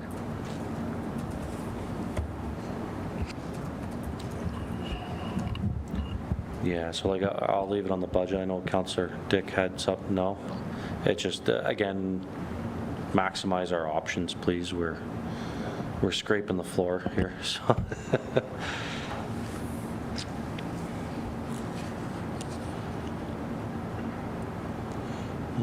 Moving on, Mayor Sidney. The asset management plan updates. I do believe that's something mandatory that we have to continue with, so I have no comment. Now we're into the one that we were into here, Clint. Do we need to talk about this anymore? I'm not sure I'm prepared to say yes to a $3.7 million project, although I do realize the condition of the road. I live quite close to it. Yeah, I'm not sure if I want to say yes to that one and leave it up to the table for right now. Council have any thought on the Monroe construction? Councilor McWhirter? Through you, Chair, thank you. So the way I understand it then, this has nothing to do with taxation. This is coming right out of reserves. Is that why it's in that column, or am I reading it wrong again? Treasurer? Yeah, no, it's coming out of borrowing. Okay.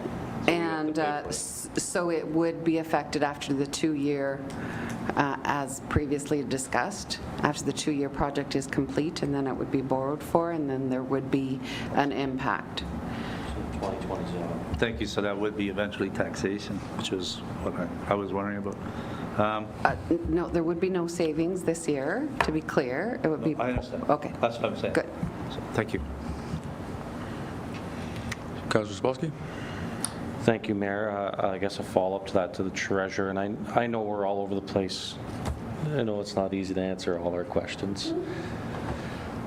But do we have anything that would be potentially coming off the books in 2027 or 2028 that could hypothetically cover this? I just don't want to put the next term of council into a position where they're going, wow, we just got fed another increase from a previous council, and I just want to make sure that if we say yes to going through with this project, that there's going to be room that we're not going to have to increase the tax levy again in 27.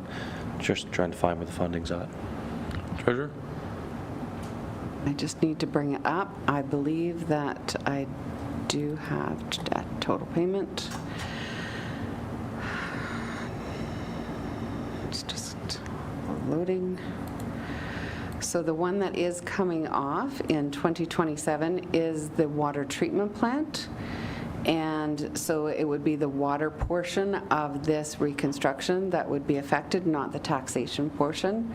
The next item that would come off is the Mattaway Arena roof replacement in 2030. It's an internal debt and a LED street lighting and internal debt in 2031. But after that, we're looking at 2036 for solar, 2039 for landfill equipment, 2040 for Raglan Street downtown reconstruction, and wastewater treatment plant in 2051. Those are the current ones that would come off. Councilor Zabolski? Thank you, Mayor Sidney. So I understand water for water, sewer for sewer, et cetera. So is there a part of this water treatment plant that could be diverted to the costs of this, because we'd be doing some water rehabilitation? Understandably that we couldn't use it all for the road construction. Right, so whatever portion, sorry, through you, Mayor. Whatever portion that the water is based on, that portion of the debenture would be paid by the water budget. The portion that is the sewer budget would be paid by through the sewer budget. Everything else would be paid through the general taxation budget, the debenture payments. Councillor Sabowski? Thank you, and maybe Director Bishop. So ballpark roughly, sewer, water, road, 30, 30, 40, give or take, percentage-wise? Like, how do they usually break out for cost-wise on a road rehabilitation like this? Director Bishop?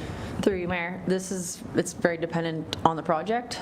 I believe that since it's a full rehabilitation, there would be a lot of underground work, so water, sanitary, and storm, as well as a new storm outlet. So it probably is higher percentages for those. I know you said 30, 30, 40. I'd have to look into that breakdown for you, but it probably is something like that. Treasurer? Sorry, thank you. And typically, because the sanitary is also part of the taxation, and not the sanitary, sorry, the storm sewer is part of the taxation, so storm and road is taxation, water and sewer is separate. So what I've seen over the years, sometimes 50, 25, 25, or 60, 20, 20. Okay, thank you. So long and short of it, there'll be an increase when the road's completed if we chose to go through it for taxation to cover a portion of this. Yes, once it's debentured in a couple of years, for sure. You can give her. Councillor McWhorter? Through you, Mayor. So potentially this could be pushed off to 27 and sort of offset with the water and sewer for the one that's ending. Is that right, or?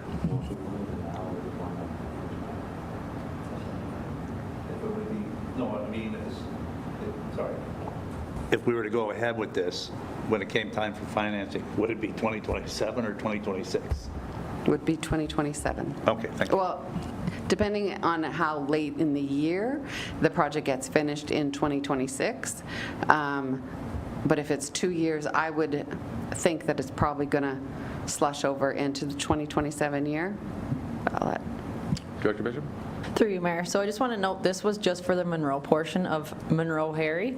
So if we started just the Monroe portion, that's what this cost estimate is for. We could add in the Harry portion up to the corner.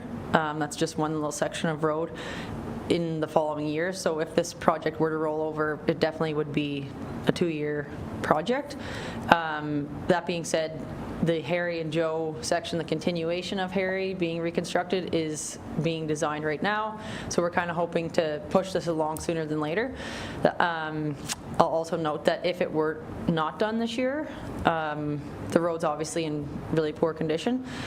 We could have a contractor come in and patch a portion in front of the school where it's the worst. That's going to obviously cost us money in our operating, and that may defer the reconstruction even further because we won't want to actually rip up that new pavement, but it is an option.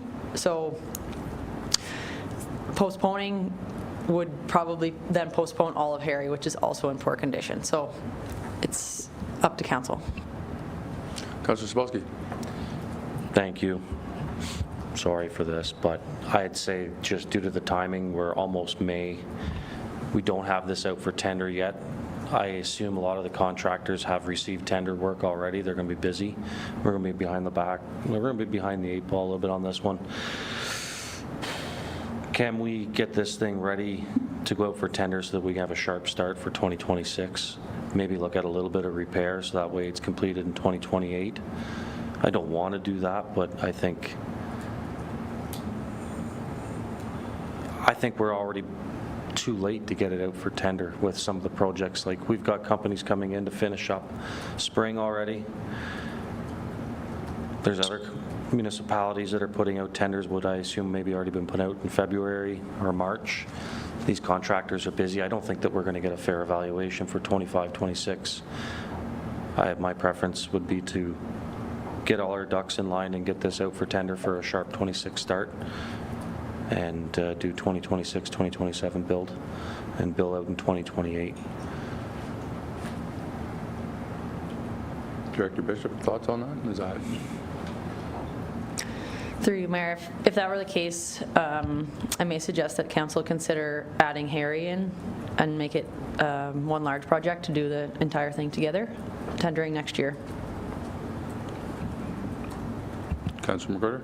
Through you, just a thought, is Harry actually fairly high on our priority list, or is that, I don't want to just throw it in if it's to drag this out, but is it a high priority? Director Bishop? Mayor, so Monroe and Harry, I think was probably out for RFP in 2022, was designed in 2023 and finished up a bit last year. So it has been identified as a priority. Monroe, from where we left off at the ravine previously to the dead end, as well as Harry up to the corner, was identified as a project all in one together. So I can look into, I guess, in our priorities of roads in our asset management plan where it falls, but it has previously been identified as a portion that we can continue with. The specific section of Harry that's connecting to Monroe might not be the worst, but it needs to be a continuity for the rest of Harry that's in very poor condition. So I can get back to you on the priority of Harry, but it just was kind of grouped together because it was next to it. Revimo, I know you're virtual now and you joined us about 11:40. You have a question? Yes, thanks for outing me. No, thank you. See us wait to get the best possible pricing, and so that would lay it out. You know, if we laid it out and add Harry to it. I'd also that with the recent federal election, there was a lot wondering if this is an ideal project to go to both levels of government with, looking for funding. So I'm just going to sort of recap that because you kind of cut in and out. So what I'm hearing is put it over till 26 so we can get better pricing, potentially federal and provincial funding might come available, and have it ready to go early to 2026 and include the whole thing.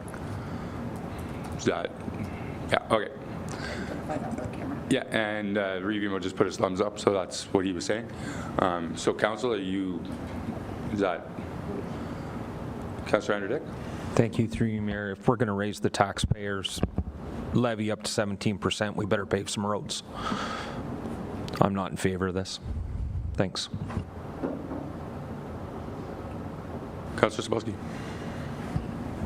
Thank you, Mayor. I would like to add the stipulation that grants are required for us to move forward on this one. I'm not going to sign off for any RFPs unless we can get a grant of some form, like if that's possible. So if we do delay till so if we use the rest of 2025 to apply for grants, hopefully, and put our funding in order, I would really like to see that we get grants before we move forward with this.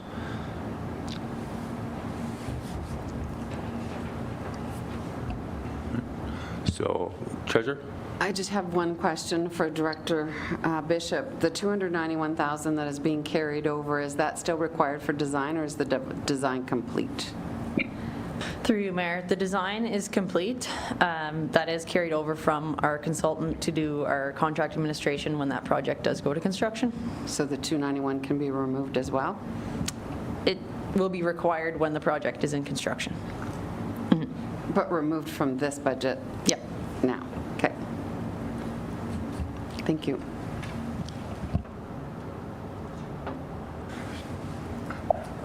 Sort of feel bad for Revimo right now, but we've been doing this for 2 hours. Would council like to take a bit of a recess? Yeah. Okay. I believe there's stuff. So we'll adjourn now and come back. Recess, sorry. Come back in 20 minutes.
Welcome back, everybody, and we'll continue on with the budget discussions. Any councillor have anything they want to go next? Councillor Sobalski? Shall I continue on, Mayor Sidney? Sure. All right, we're into the Opiongo secondary access design.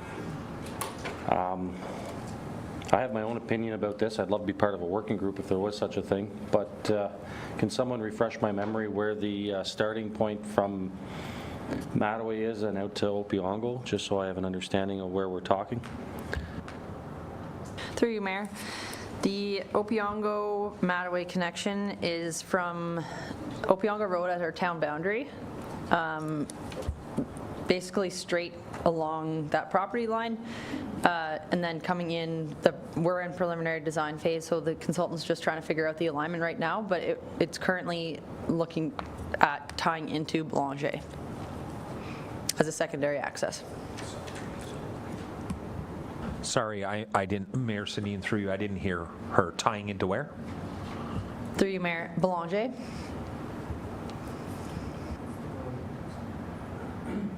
Councillor Dick? So like, I'm not an engineer, but I'm a human being. Why would we tie it into Boulanger? Because that doesn't alleviate anything. It still would be, it's one, you have one access, and you got to come out, what, 500 meters, one access. Why wouldn't we put the road out of the other parking lot, and then we would have two accesses? I just think it's kind of a waste of money if we're just designing it to come, it doesn't do anything. That's just my thoughts. Director Bishop? Yeah, through you, Mayor. So right now, the consultant's looking at preliminary analysis and coming up with options. That's the only one that I've discussed with them so far. That was kind of the proposed option, but another one would be to come straight through from the existing Mattaway Drive, go straight through, but that requires a lot of work through the trails and the hill. So it's an options analysis at this point, but it's very preliminary. So that will be further discussed on where the alignment actually is. Councillor Spelke? Thank you, and thank you for the answers. I'm in agreement with Councillor Andrew Dick. I know that we're in the design, so let's continue the design and give us options and weigh costs.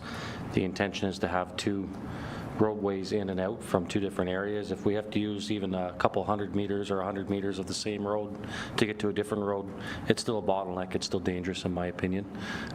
So yeah, I'm okay with the design continuing, but that's a whole different topic for a different day, I do believe. Yep. Thank you.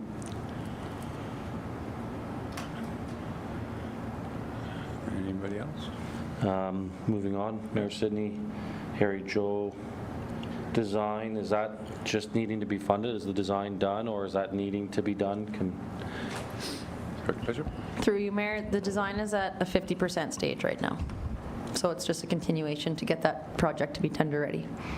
Okay, thank you. Revimo? Thank you, through you. And is that essentially, I've been over that road, so, or I'm not even sure I call it a road, but is it essentially just pull up the pavement, put down new pavement, or is there some work underground there? Through you, Mayor, there is some underground work. There is currently no storm sewer along that stretch of Harry and Joe, so that would be added for drainage purposes, and some road improvements. Joe is, yeah, like you said, not much of a road. It's even the road allowance is not very wide there, so it is the continuation of Monroe and Harry, and then up Harry up to Sydney. My impression is that they just laid pavement over top of the lawn, it looks like, but anyway. Councillor Spelke? Thank you, Mayor Sidney. And then I guess the Paul Avenue extension is still a part of the design process. Awarded, okay. The innovation with road closure, this is again design process that started that we're just funding. And then the master servicing plan is legislative item.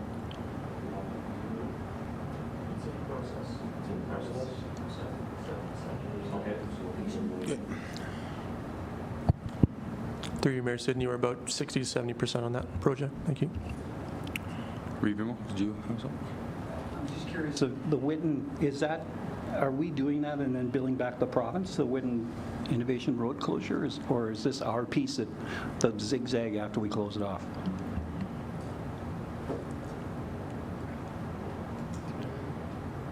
Director Withers? Yes, thank you. So this is part of the MTO funding agreement that for the closure and the realignment. Thank you. Treasurer? And you'll notice that 112,791 is coming out of grant, and that's the MTO.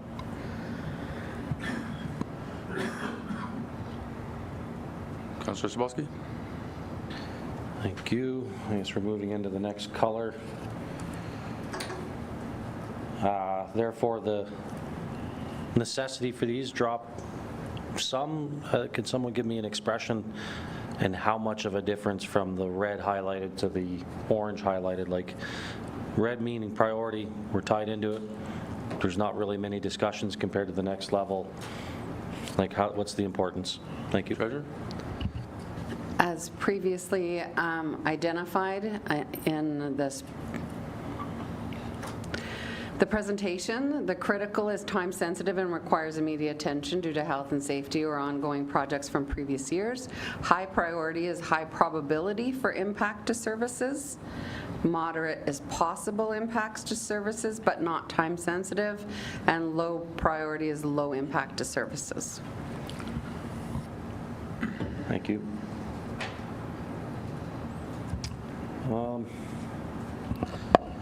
Again, I'll express my personal opinion. This is a very difficult year where I don't feel that our expenditures should be high or high at all. So lighting project, it's been a great discussion. At this point, I'm not willing to see it on there. Although I know it's a necessity, I just don't know if it's a necessity for this year at this point. I think that that's something we can plan for 2026. Discussion. Councillor Anderdick? So Mayor Sidney, and through you, so I'll agree with Councillor Sobolski as long as he agrees that any money that goes into the arena will be the same. We can hold off on 2026. Do you know what I'm saying? Yeah.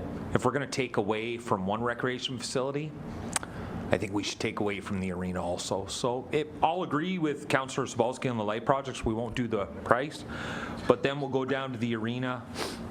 The next project, the dehumidifier, that can wait till 2026 too. They don't need to play hockey. See where I'm getting at, guys? We're going to take away one recreation facility. This town isn't built around hockey, so you guys make your decisions. Director Saunders? Sorry, just to put in as well, I think there was going to be a separate report, I believe, at one point coming, but we did, I mean, if we could even, just to light one diamond, even for this year, we could light Thai diamond at a cost of $105,000. So at the very minimal, $105,000 would fix the underground and light Thai, and I do believe we had some other options. There was a separate report, I could be wrong, on one of the council meetings, the last council meeting, I think, but there are other options in there rather than this, than the $500,000. Thank you. So put it to 200,000? 105,000 could like tie and do the underground. Councillor Anderdick? Thank you, Mayor Sidney, and if I could just get some clarification, I call them Diamond 1 and Diamond 2. So is Thai Diamond the one closer to the facility, or is Thai the one by the dog park?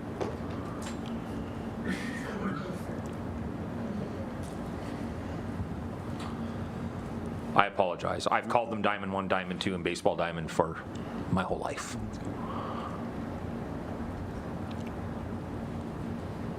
I will get back to you in a minute or so with clarification. Okay. Okay, so I'm glad to hear that that might be an option, because I was worried that we would charge ahead, and say, okay, we're going to do 500, but then it wouldn't be ready until next year anyway. So that was my worry, because to start digging now and buying and putting everything in the ground, I'm not sure there would be any season. I don't know enough about that, but I think it would be pretty tight. So I'm glad there's an option, so that at least there is, some ability to use the lights. There's a good work. There looks like a good workaround, so I'm glad to hear that. Councilor McCarter? Through you, Chair. I do have a question. What's the cost? I know there's an issue with the lighting box that has to be, it's a safety issue. There's notes on it not to touch. Is that part of the 105 that would light the tie, or is that something separate on its own? Director Saunders? Thank you. Through you, Mayor. First, it's the one closest to Mattaway Drive. Director Withers has a photo. Diamond one. And then for the second, I'm drawing a blank here. Oh, yes, sorry. The 105 does include fixing that includes the fix of the building, and then and the underground to tie.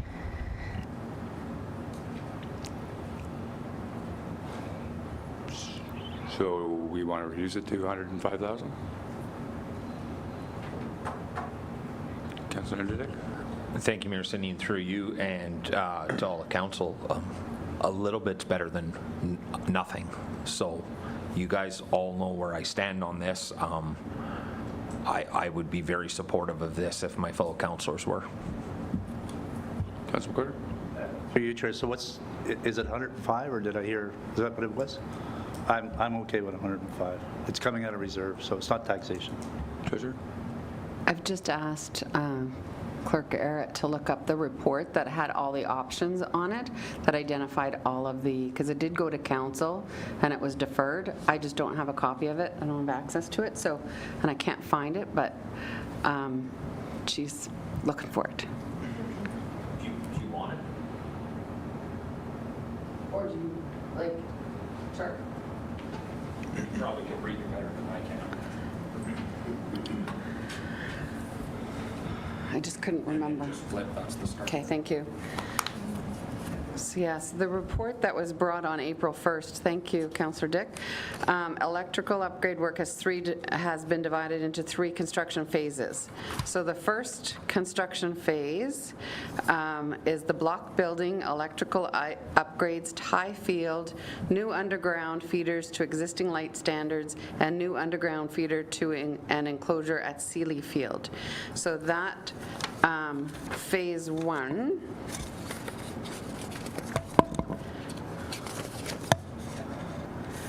is $105,000.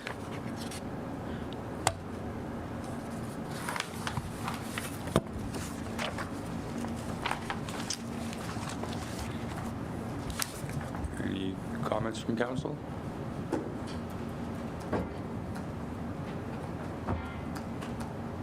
Put it down to 105? Review? I'm okay with leaving that on the table as we move through it. And like everything, I think at some point we're going to be back through this again. So yes, let's leave it on the table. I'd be okay with leaving it on the table till we get some definitive numbers at the end of the day, or at the end of the process. I don't mean the day. Sorry. Councilor McCarter? If Council Dick's all right with it, I'm good with 105 to do that part of the project. So that would eliminate the other 395,000 that comes out of reserves, which could be used for maybe some of the other items that we found to be high priority through taxation, and would save having to raise taxes on those items. If that's possible, the treasurer, I understand, would have to look at that.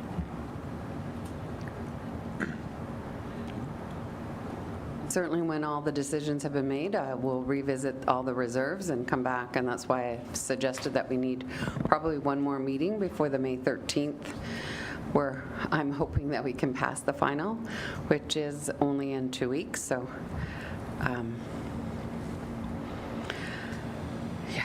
Councillor Dick. Thank you, Mayor Sidney, and through you. And obviously, I'm part of the Ball community, so I get the brunt of no lights on a daily basis from every angle. However, I can read a room and I can read my fellow councillors, and I respect that. And if we can get one diamond lit for this year, hopefully halfway through the year, that's better than nothing, and I can defend that to the public. And then hopefully next year we can take a little bit more and continue to fix them. So thank you. So we'll put it down to 105? Is that what I'm hearing? Or just leave it? Okay. All right. What's next? Delorier Arena dehumidifier. I know that we had a report brought to us, aging equipment, lots of repairs. Can we get an update, like how many repairs has that piece of equipment seen since the report, ballpark, roughly?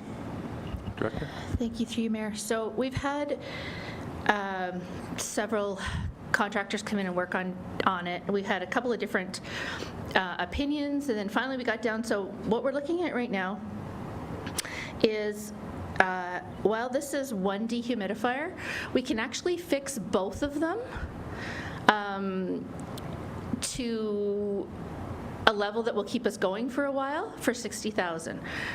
If one of them goes completely, that means no ice, and it also it is over $60,000 just to fix to replace one. So if we can take the $60,000, we can actually fix the two of them in Delorier. And from what we've been told from the contractors, that they would both be in good working order if we could do the fixes. I don't have exactly what fixes need to be done. I could get that, but we could take that money and fix two of the dehumidifiers. Councilor McCord. Thank you, through you, Chair. I'm not sure the names of each of the rinks, so is this the brand-new rink? No, okay, good. I thought maybe one of the new units failed and we should be going warranty for that one. Okay, thank you. Councilor Sawalski. Thank you, Mayor Sidney. Just a question on performance then, to upgrade these older units. Performance levels, are they adding, I know you don't have the specifics, I know it's a tough question, but are they going to get better performance? Are they going to stay same, or is this a Band-Aid for a couple of years until we get something that's updated? Hopefully, my understanding from, and I probably have more information from my operations manager, but my understanding is that it will, Delorier Rink was not actually built for summer hockey, but this will help. Last year was not, it didn't go well because it was so hot. So if we had both of these upgraded, my understanding is it would probably make it a little bit better than last year and would keep it going for a while. They did not seem to think that, they seem to think with these fixes, we can make the dehumidifiers last at least a few more years. I can find out more information if needed, but I don't have it. I don't know, a lot of money. I suppose I'm supportive of it, provided it's hard at 60, not 60 plus 10 or 85,000, just because it's a way in the door. And my opinion is it's firm at 60. Thank you.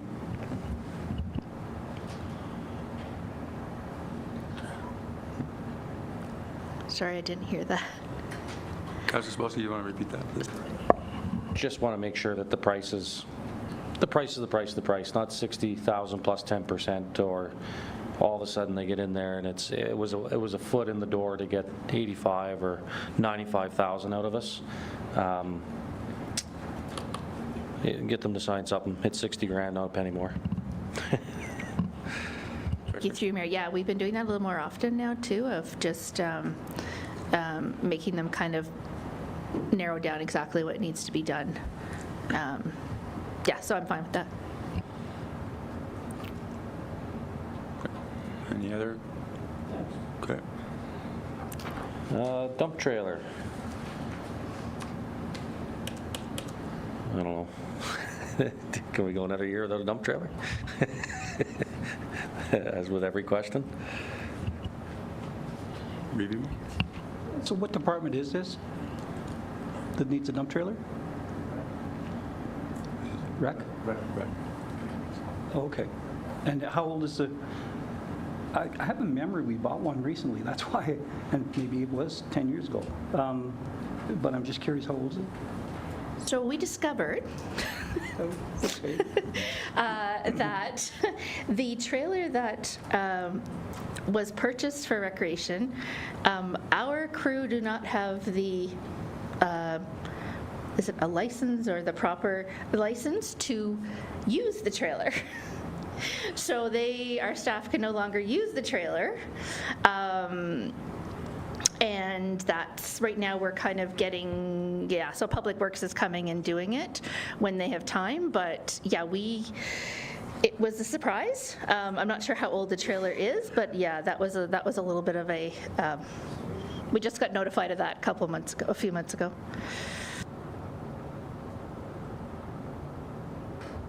Yeah, thank you. So I was correct, we bought one recently. Councillor Sabowski? Just, can I get a little bit more background? Is it weight capacity? Is the trailer outside of the capacity of our trucks or drivers? If that's the case, does the trailer have value? Like, just give me a bit more background, because to say that we don't have licenses for a dump trailer, but we want a new dump trailer doesn't make sense. So to you, Mary, I was the type of dump trailer. It had there's a certain load capacity, and I don't know all the specifics of it. I can find that out, but we were informed that you need a special, you need a license of some sort to drive it. I can find the information and get back to you. Oh, sorry, I just got a Class A license. Councillor McCorder? Thank you. So the trailer you're proposing is Class G license, I'm assuming? It's a lighter trailer, still do the job?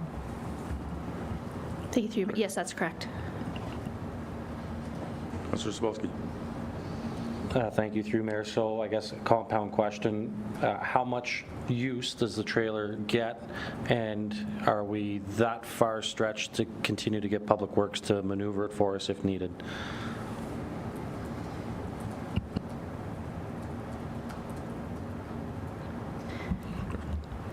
Thank you, through you, Mayor. So we use it for taking, loads of garbage and brush and moving equipment. It's fine. I mean, I'm sure they can make it work. It's just trying to line up when each of them are available. It just means that, the garbage accumulates more and that kind of stuff, and that's fine if that's what's decided, but it's yeah.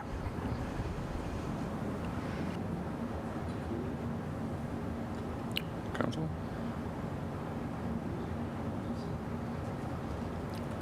Councillor Andrew Dick?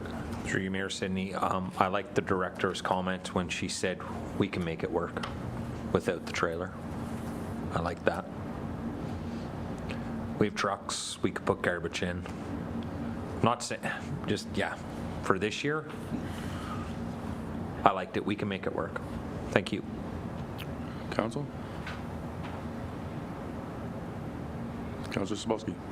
Yeah, thank you, Mayor. I guess maybe one more year, we'll ask for one more year. Let's put a value to this trailer. Let's see what it's worth. Let's see if it's any value to Public Works potentially, and revisit a new trailer for 2026 and have some options presented to us on trailers, etc. If we can get through 2025, I'd be okay with that. Without adding a new trailer. Council agree? Okay. Take that off.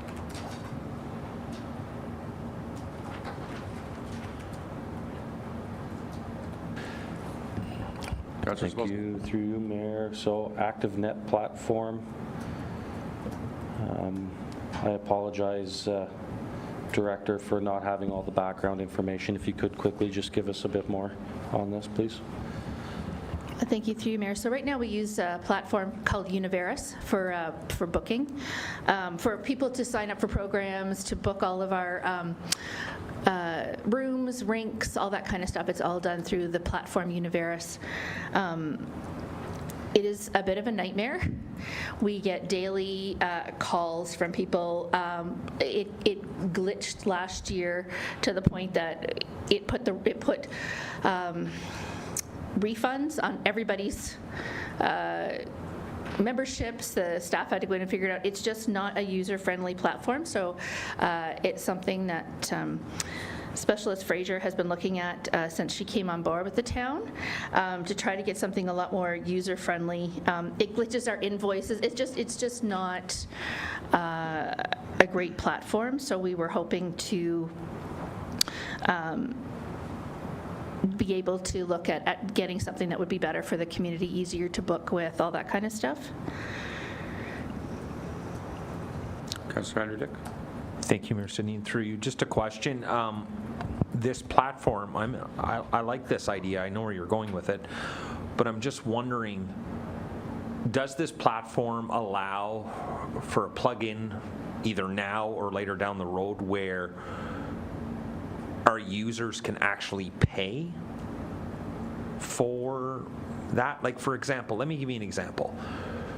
We're closed on Sundays now, so could they not go in and pay online their $3 to go play pickleball, receipt, they print their receipt out? I don't know, is there a way that this can be used to make payments online, this new platform? Director? So yeah, financial is integrated, and actually there's a way that we can hook it right up with the town's treasury as well, so we can.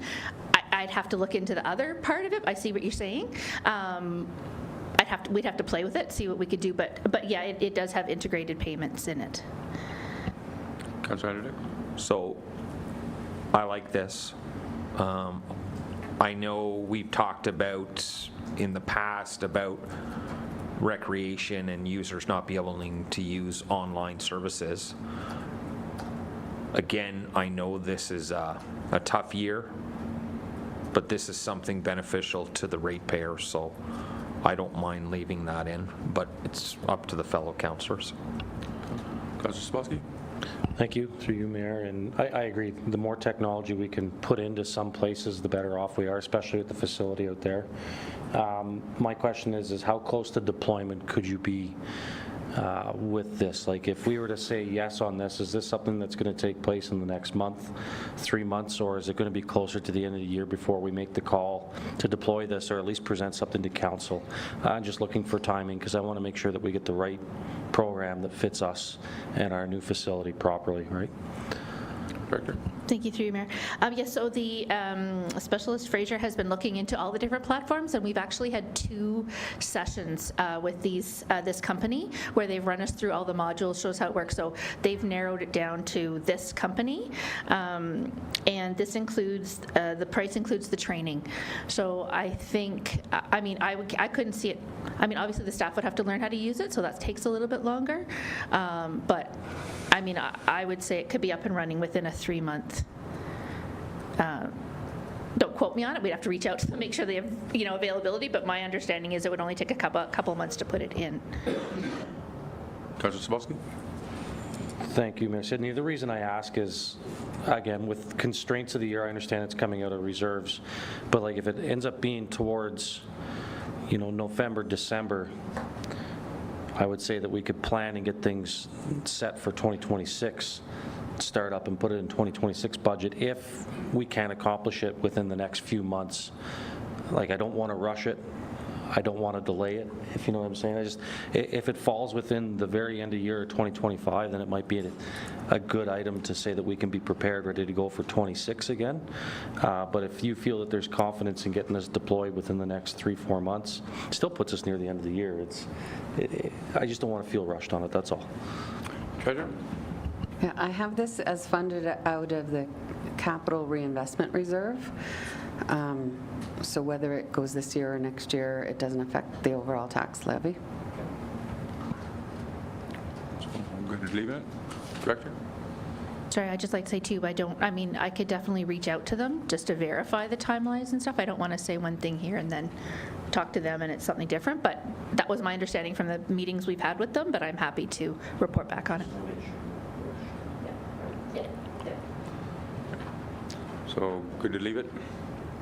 Okay. Yeah. All right. Next. Next, thank you. Library LED lighting retrofit. This, to me, that looks like it is a taxable item, so understand that the upgrade is a needed thing. I know that there's, from a report, that we've got quite a few replacements. About how much of the building has been replaced? And I think I'm going to ask this, are you getting continuous failures on replaced fixtures? Thank you, through Mayor. Yes, it seems to be ongoing. Now, we try to, again, save it up till there's a few lights out before we have to bring somebody in, but it's like an ongoing, they're not lasting a great amount of time. Councillor Henry. Thank you, Mayor Sidney, and through you, and I agree, like, the benefits of LED lighting. However, I'm just wondering if, I don't know, if we could tax half the money now and then tax the other half in 2026 and get the work done in 2026. I understand that you're fixing lights. I don't know, that's just an idea. Just an idea to throw out there for everybody. Treasurer? So we would have to budget for a transfer to reserves and identify specifically that it is for the LED lighting retrofit at half the amount, and then budget for it in 2026. Councillor Henry. Half out of reserves and half out of taxation next year, Yes. is what you're suggesting. Yeah, so we would, I'm just making a suggestion. So we tax half of it this year which would be a transfer to reserves. And then next year we tax the other half and then pull out of reserves and we can get. Is that hard to do? No, it's not hard to do. It's just an idea to my fellow councillors, just to save money for this year, and then at least the library knows next year, okay, yes, it sucks we're not getting our LED lights this year, but we know we're getting them next year. I don't know, it's just an idea, throw that out. Director, what, just, because it's only May, right? Like, how many times are you going to be fixing lights between now and December 31st? Well, at the rate we're going, and again, we're fine to make it last till next year. I mean, we've been doing it. It's more the covers, because the covers, we have to get them custom cut. They don't make them anymore. So every time there's a cover, we have to get the cover, like those, the over the lights. I don't know how to describe them, but so what's that? The ballast. Is it the ballast? Is that what the? Anyways, so yeah, so we have to get those custom cut. It's not like, again, we did not put it critical, or I mean, it can wait. I don't know how many lights are going to go out though. Councillor Zabowski? Thank you, Mayor Sidney. Could we buy a third of these lights, put them in the storage, if we have storage in the library, I'm not sure, and then when lights fail, we just replace the lights at that time as a compromise for a year, and maybe we can continue to do that over the next few years. I know you'll be mismatched a bit, but it would be an opportunity. At least when we're paying someone to come in to do something, they're replacing a fixture it's done with. Yeah, I don't know a lot about the whole workings of it. It sounds fine to me. CAO? So through you, Mayor, just to clarify, to make sure everyone understands, you're saying still budget for half, but half be used to buy the lights, and then when some fail, pay for the installation at that time. Is that, are we understanding that correctly? So it's still only $8,500 for the year? That would be the way I would look at it. So if we have a failure, we can then replace the fixture at the time, and then when we budget the second half for 2026, then we can finish the contract and get them to come in and replace all the ones that haven't been replaced yet. Councillor Anderdick? So, Mayor Sidney, through you, so question then, so we buy some of these LED lights now, put them somewhere, and then if they break, is it an RFP, or does the library, head librarian or CEO, or I have no idea what the titles, I apologize, do they just call like a local person to come in and replace them? Is that how it works? Director? That's a good question. I'm not sure. I have to look at our procurement. Oh, Eric's, okay. Director Withers? Yeah, I'll just throw it out there, so you could get a quote, just say we want half of them done 2025, half of them done 2026, and budget accordingly. It's likely how you can do it. Just procure it all at once. Mayor Sidney, through you, I like that idea. Let's just, yeah. Because we actually, if we do it that way, just knowing through business, the RFP or whatever we do it, they're going to want the work. So they're probably going to honor this year's prices for next year and just, they'll quote that to us. So we might actually do okay. I'm okay with that. Council okay? Doing half this year? Okay. All right. I'll put in at 8,500, and then the rest will come in next year in the 2026 budget. Okay. All right. Councilor Sabowski. Thank you. Landfill scale and scale house. Through there often, I could be told the reason that the scales need to be updated. I do, like I said, go through the landfill often. This is an item I'd love to see pushed off for a year in general. That's my thoughts on that. Manager Springer. Through you, Mayor, this is something that we could probably push off till next year, but would definitely have to be done next year. As noted in the capital sheet in page 25 of section 5, the scales are starting to show deterioration and are having trouble balancing. So far it's fine, but as we get into construction season, we may need to invest a little bit of money, probably under 10,000, to make sure that those are still working. Just the heavier trucks, they do start to fluctuate more.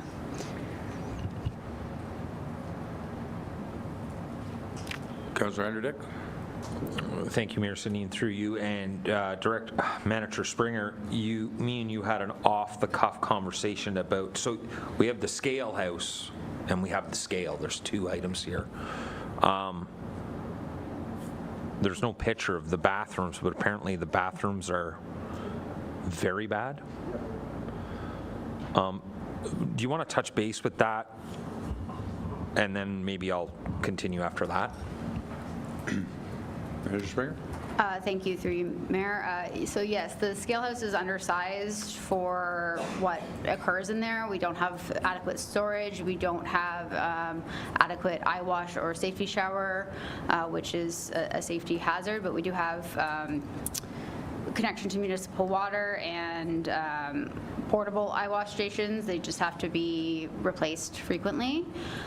So that works in the interim. The bathroom, I would describe it as a bathroom stall that you would see in a sports facility in somebody's office. It's probably the best way to describe it. It's very, very tiny. It is maybe about the size of like a porta potty, which plus also is used for storage, so it's very tight. Councilor Dick. So, Mayor Sidney, and again through you, so I hear where Councillor Sobolski's coming from, like, yeah, can this be pushed back? But we're going to have to address this sooner than later. So she didn't say it, I'll say it. There's a gentleman out there that will not use these facilities because, as she stated, it's a stall. It's not a bathroom. And there's somebody sitting there at the computer and they have to use the facilities. So I don't know if in the interim we want to get a nice porta potty out there. I don't have the answer, but this needs to be addressed. Yeah, there we go. Thanks. Review.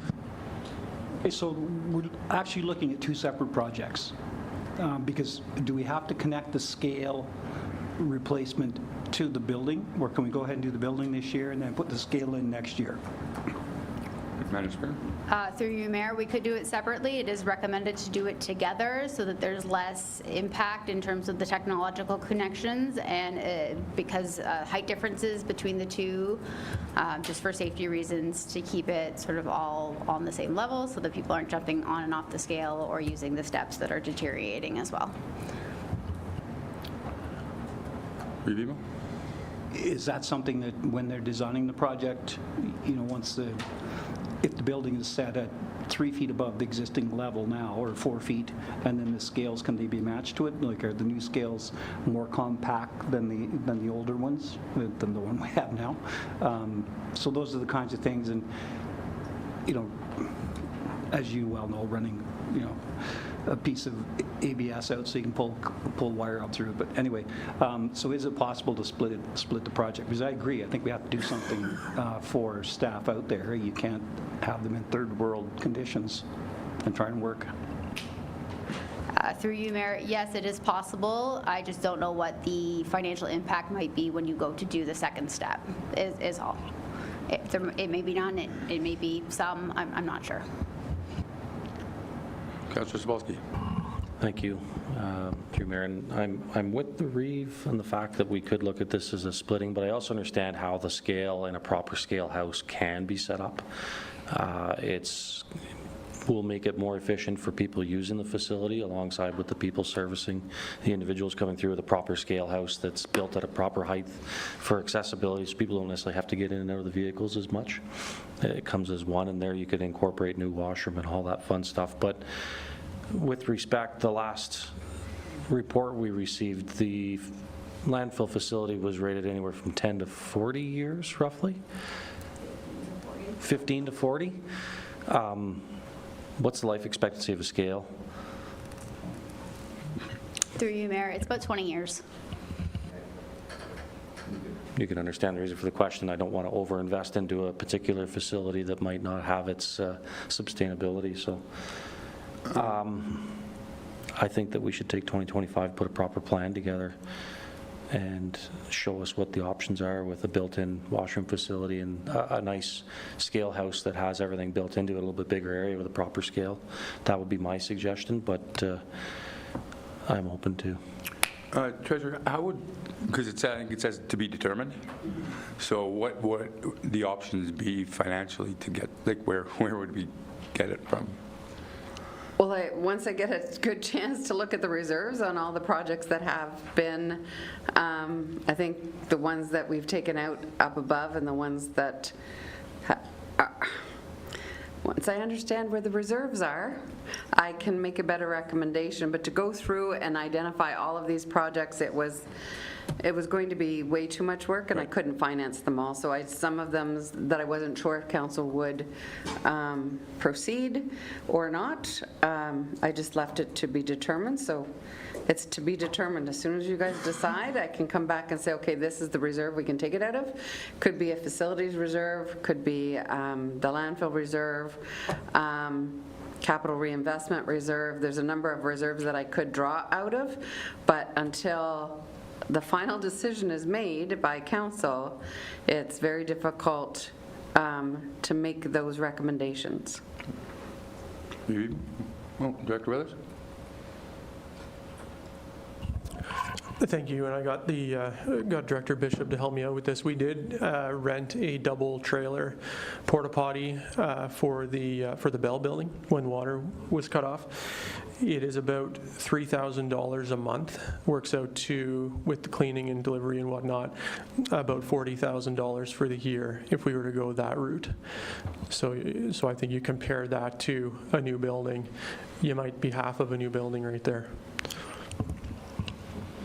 Councillor McCorder. Thank you, Mayor. What if we just sort of put a pin on this one until we see where we are, and the treasurer can sort of make a recommendation based on that? Because the waste $40,000 on porta potties that could easily go into this building. I mean, I did a quick calculation, and I think based on some of the savings we have, we might be able to find it. Again, and it's totally up to the treasurer. But if we put a pin in it, come back, revisit this, I mean, we're going to have another discussion anyways. I think would be prudent. Yeah, because I personally would like to see it get done, because I think it's, you know, the working conditions, so if we, I kind of like that idea. Councillor. Thank you, and through you. So I'm going to say what I'm going to say, and it might be the exact same thing he said, but in a different way. Why don't we just leave it in and ask the treasurer to suggest where it's going to come from, and then we can always pull it. Is that what you meant, Councillor? Okay, thank you. All right. Council good with that? Okay. Yeah. All right. Review. And if we might just softly look around for an option, the option being some kind of a temporary structure there, with the idea the temporary structure will likely end up going over to the garage at some point for office space when they're renovating. Because I'm not sure we're going to be able to renovate the garage and leave staff in it, so we may need a building. It might be worth our time to purchase one. If we can find one, because we're going to, we may need it for 1 or 2 years for our own use. And so that might be something to take a look at. Councillor Zabowski? Yeah, thank you, Reeve, through you, Mayor, but like a site trailer, and hypothetically then the washroom that's being shared with an office, that individual could be moved into the site trailer, the washroom could be deemed more of a proper washroom as compared to shared with an office. So it's an idea, that's great. All right. All right, next. Thank you, Mayor Sidney. Mask O'Brien development options. I do believe that this was part of a motion, if I'm not mistaken, through Councillor McDonald. Director Withers? Thank you, through you, Mayor Sidney. So yes, correct. This was part of the motion, so this is direction from council. This budget's required in order to carry that out. Thank you. I know my opinion is I'm not in a position to want to move forward with this year. Just because of, I understand the need for it, but I don't think we're in a position this year to be doing it. I'll open up to the table for their thoughts. Councillor Andrew Dick? Thank you, Mayor Sidney. Through you, I think I have to agree. Not this year. That's my thoughts. Revimo? Certainly, I agree, and if necessary, I can share all the drawings I've received over the last 4 or 5 years.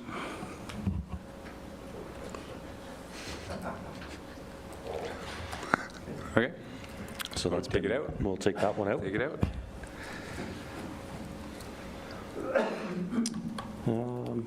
Mayor Sidney, I can continue. Pallet fork attachments.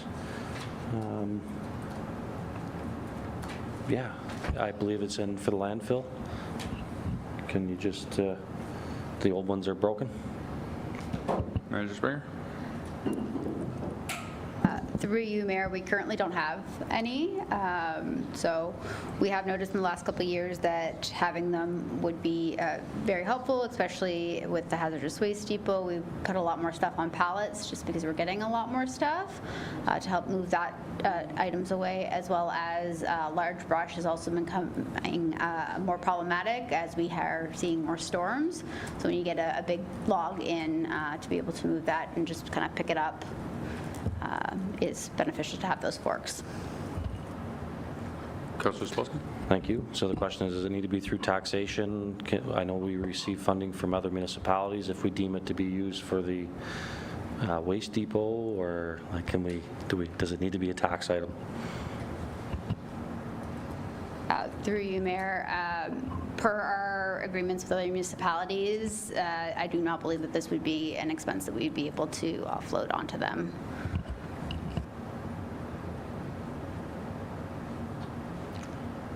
Director Withers? Yes, thank you. Similar to the rolling stock, this is at the high end, and we'll see what we can find for cheaper.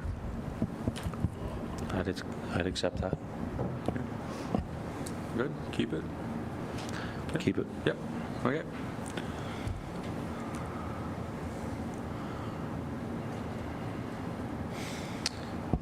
Moving down, the emergency culvert replacement.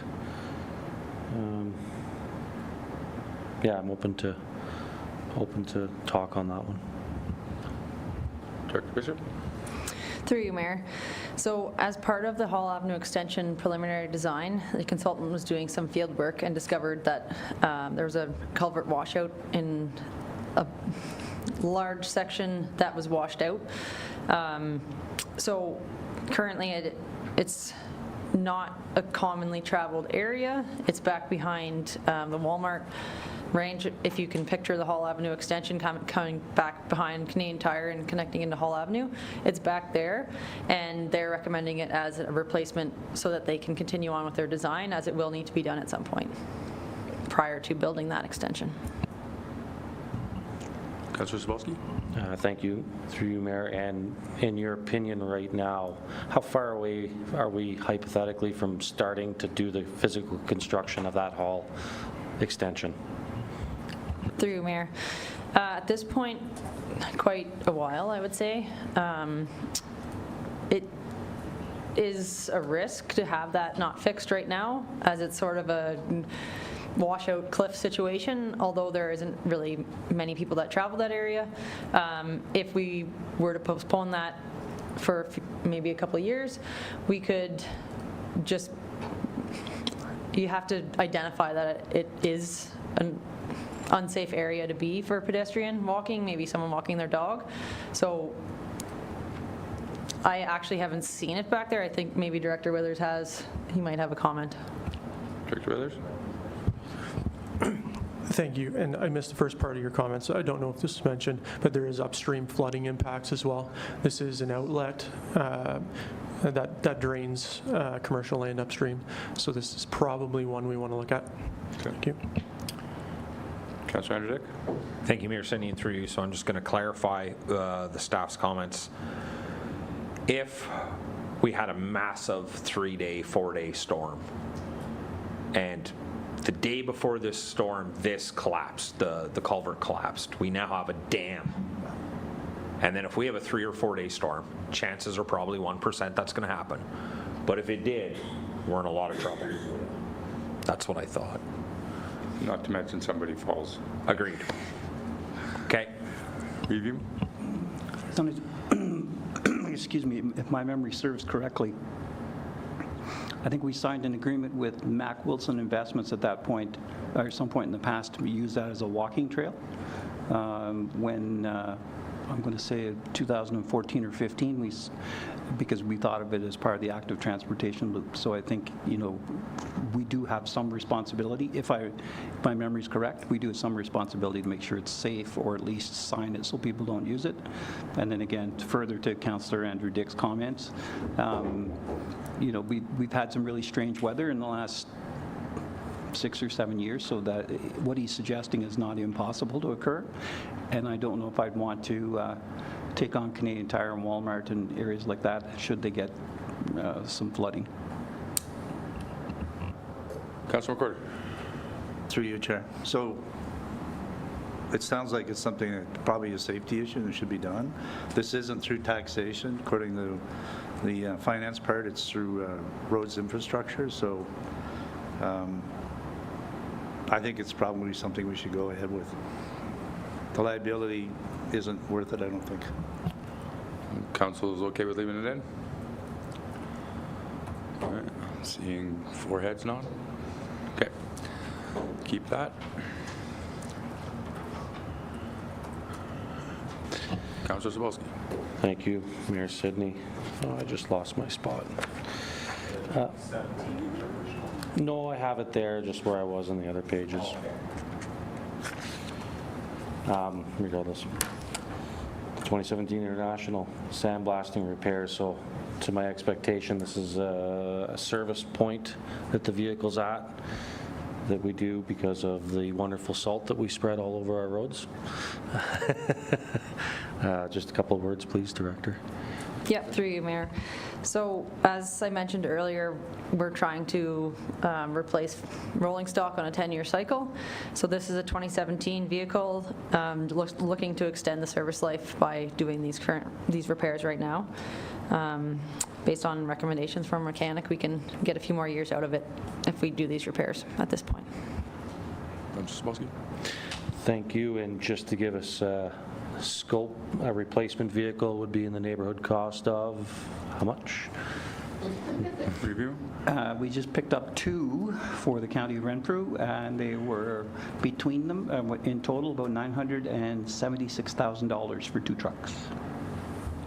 Sandblast away. So it's deemed to say the sandblasting is a very good choice. All right, I like it. So we're good? Everybody? Yep. Okay. 2015 Freightliner 5-ton replacement. Oh, sorry. I really don't want to talk about that one.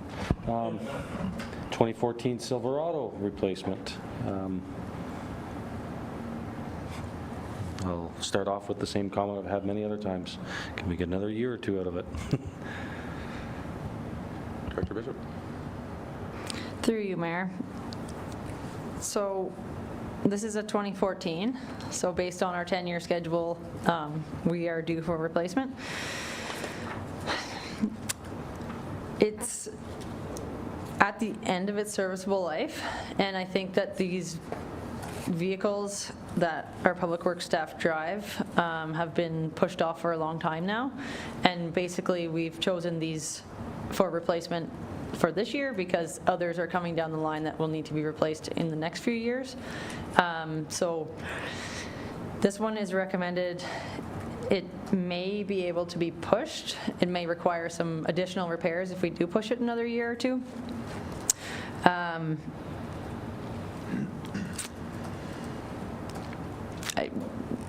We may be able to push it, but some costs will be associated. Review.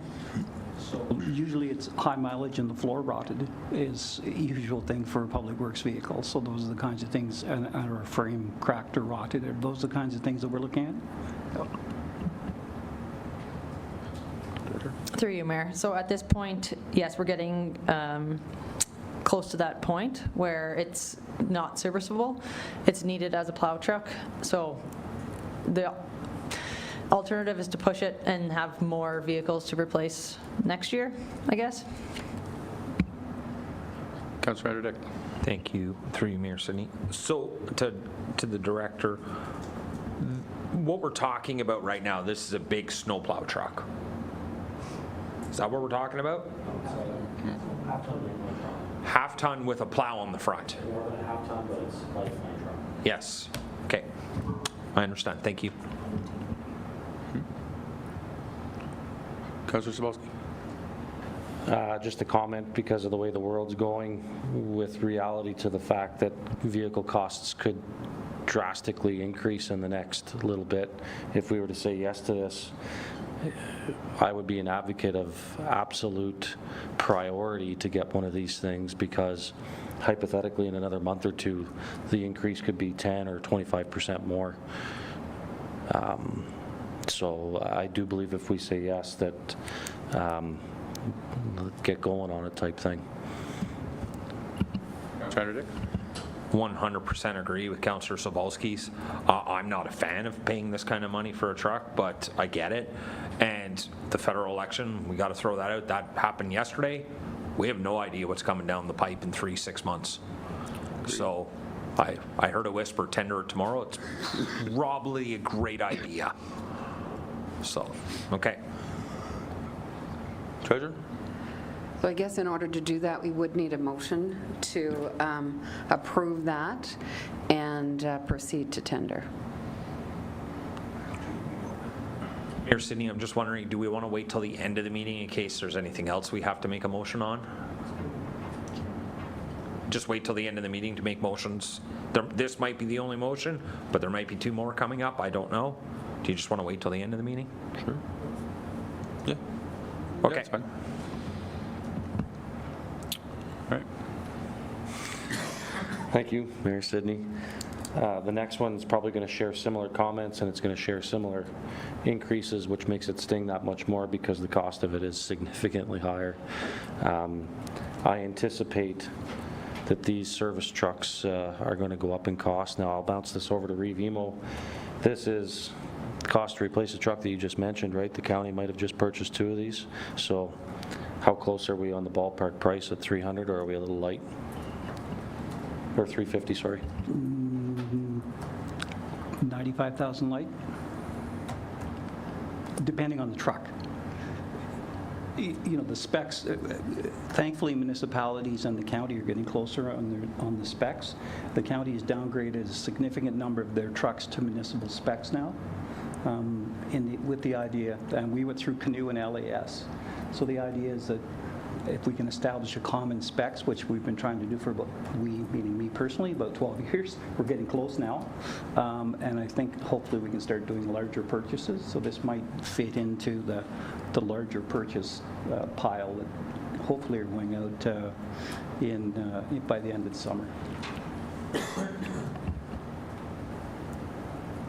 Sorry, the 2 we got now were from, I believe, last year. Like we had them, they didn't have them ready last year, so we ended up going back out and getting them this year. And they came from, I'm going to say Thunder Bay, somewhere like that. So that's how wide the selection is. Councillor Cebulski. So thank you, through you, Mayor. Again, with the uncertainty of knowing where vehicle prices are going to go, but also are you recommending that we reach out to the county about a bulk purchase? Is that what I heard? I think it makes sense, yes, and then if possible to the adjoining municipalities, because I did hear over lunch that a couple of them were looking at trucks and they were concerned about the prices as well. So there may be more municipalities than the county or others that are looking for them right now. And most of us have agreed on white, which makes a big difference in terms of getting 5-way trucks or 4-way trucks. Councillor Cebulski. And then a follow-up to Reeve Emo, just to get them all the way under the gun here. In your experience, has there been savings in purchasing in bulk from these companies, 2 or more? There hasn't been a large purchase where a group of municipalities have gone together before that I'm aware of, 1 or 2 at the most. So I think slowly the idea, I know the operations people meet, I believe, once a month. And Director Bishop, I've seen her on the screen when I've looked in on it. So they're meeting once a month and talking about these things. So I think, you know, increasingly there's going to be a drive to larger purchases. There's been savings when they've done line painting altogether. There's been savings on salt tenders. There's been saving on fuel tenders. So at some point it should drive into vehicles as well.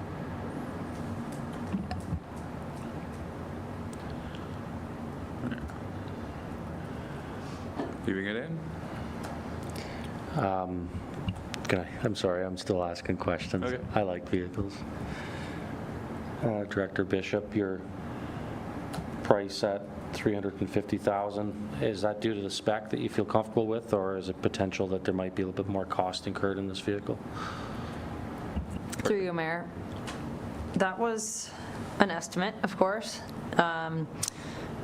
If we look into that further, it may increase based on Reeve-Emo's recent experience. We may want to increase that a little bit, but depending on what specs we need and if there's anything we can use from our old equipment, like a plow or wing or anything like that, our price we were trying to keep it low, but I'm not exactly sure what they're going for these days.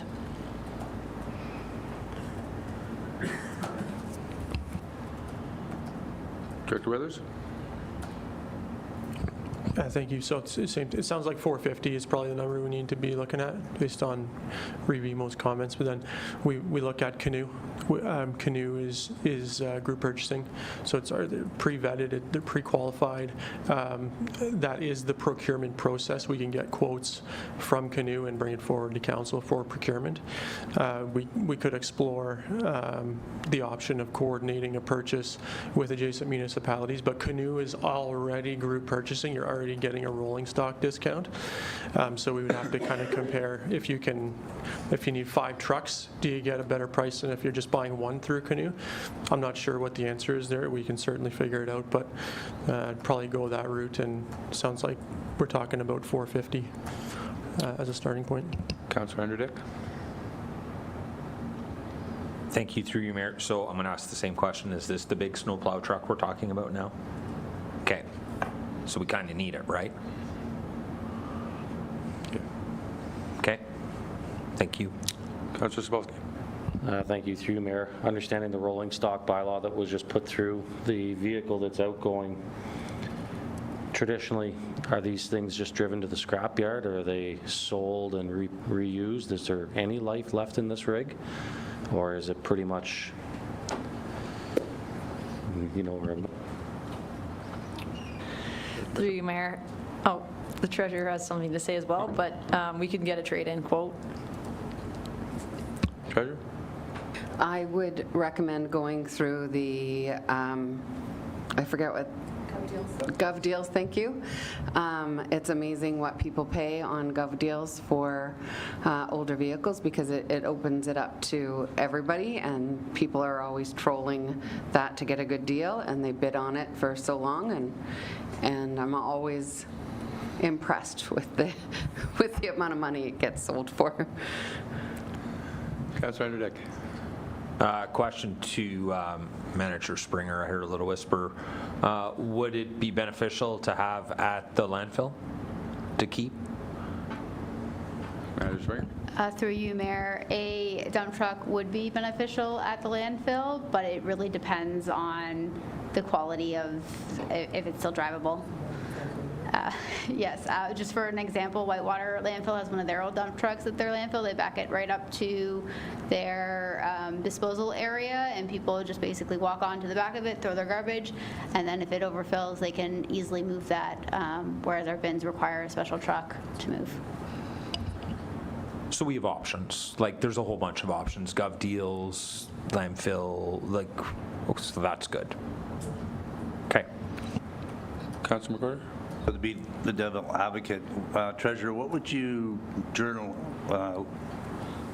entry that one to landfill for? What would the value be that we could offset against the new one and charge that out to landfill? Is that the way it would work? It would still be to the taxation.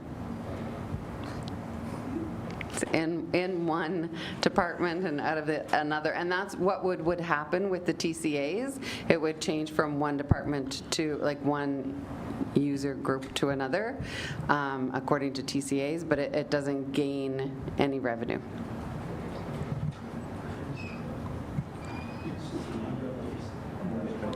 Councillor Sabowski.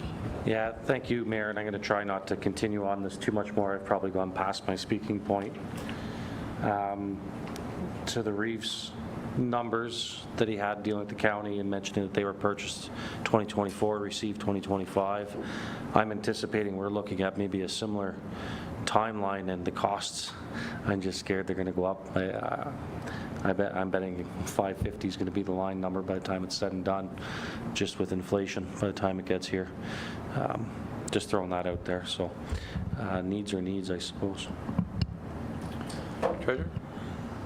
Typically, when you tender it, even though it comes in later, they honor the tender amount. So even if you've tendered, they've accepted, we've accepted their tender bid. Most oftentimes it comes in at that, but it is the chassis that are the expensive part of it right now, the metal, because it all comes from the States. So, and we all know that there is tariffs on that right now. So, who knows what the price might be.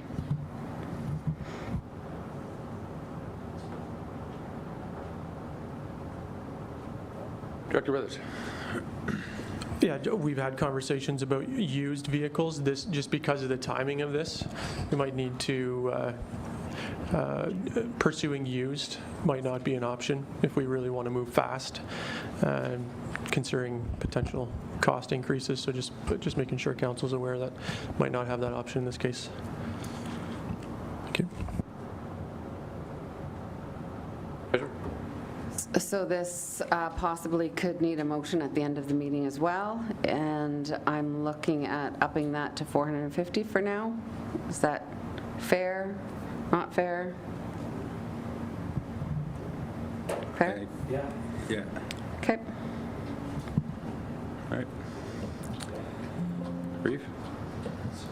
So just as a reassurance, should this truck, for whatever reason we order, it doesn't come in until next year, then the one we're driving breaks down, the county has a loaner that they loan to local municipalities under an arrangement.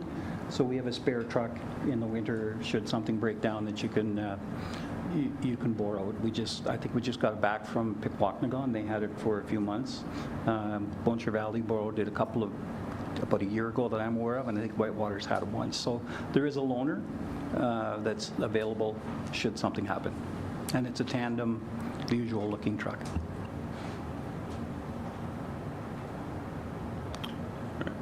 Good? All right, so up to 450 and, all right, next. Thank you, Mayor Sidney. Street scan.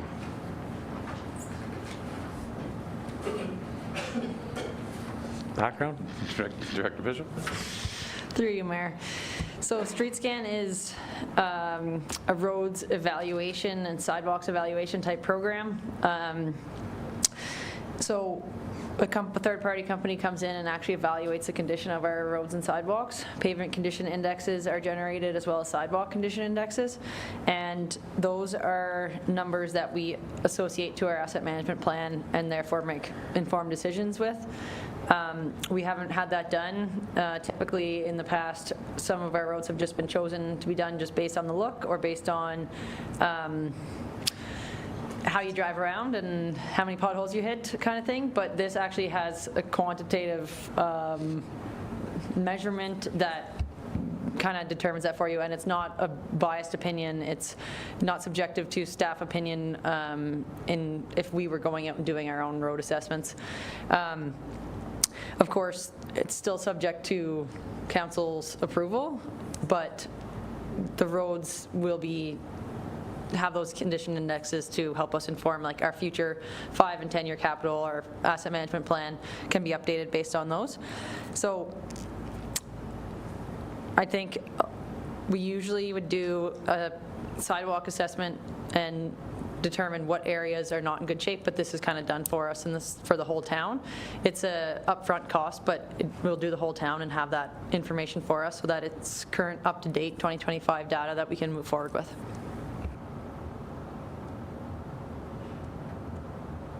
Treasurer? It's also recommended that that happen every so many years, whether it be 5 or 10 years, so that those conditions can be updated into the asset management plan. So this is something that should be ongoing in the future, but not every year, but should be expected to be ongoing every 5 to 10 years, depending on when Public Works deems it necessary.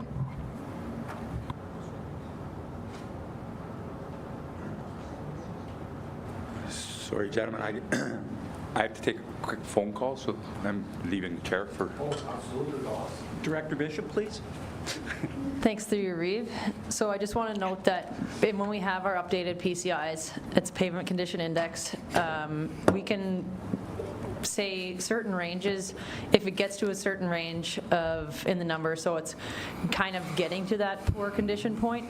There are different options we can do to rehabilitate that road in particular. So if we don't want to wait until the PCI is a very low number that we need full reconstruction, but if the PCI is in 50 to 70 range, let's say out of 100, then we can rehab in other ways rather than full reconstruction. We can do crack sealing, we can do shave and paves and stuff like that to extend that service life prior to paying for a full reconstruction. So having those PCIs in place is good to inform us in that way too. Thank you. And if I might add, it also helps with your level of services. And so if we decide today that we want all of our roads to be on an average 60 or say 75 as a service level, and then we decide, okay, we can't afford that, so we drop it to 60, that then gains you 2 or 3 years on some of the roads, as the director said. So the PCI, it's a very important number. we've been steadily pushing the province to say, look, you need to make this universal, because then everybody's on the same page when it comes to grant applications. Some people have a different, I can't remember, there's another one, I can't remember what it is, but there's at least 3 of them floating around out of 444 municipalities. But if you have the PCI one is probably the best one, we think anyway. There's a nice long algorithm that goes with it, but anyway, just for information. Okay, Councillor McWhirter. Through you, Acting Chair. So will this give you like the infrastructure in the ground also, or is this a surface look at all? Through you, Revimo. This is just a surface level. So I do have another item further down in our capital request list here, but this is just surface level for now. CCTV investigations would be required, or a very intensive, it would be a very large job to do all underground. Unfortunately, like, that would be nice to do, but right now just getting the roads rated would be important, and then we can kind of get our underground condition assessed as we go in the future. Oh, thank you. Just a quick question. In terms of our underground, would we just arbitrarily decide we've done work in these sections in the last 12 years, so we don't have to look at them for another 15, and take a look at some of the sections that we haven't worked on? Is that kind of the when we get to that? Yes, through you, Reeve. We will, I can talk to that further when we get to that point, but it'll be kind of based on what areas are of concern, and then any sections that we can deem that the road could be shave and pave. We just want to check that underground infrastructure to see that it will last for that amount of time necessary, rather than waiting and doing a full reconstruction. Okay, thank you. And Councillor Cybulski. Thank you, through you, Reeve.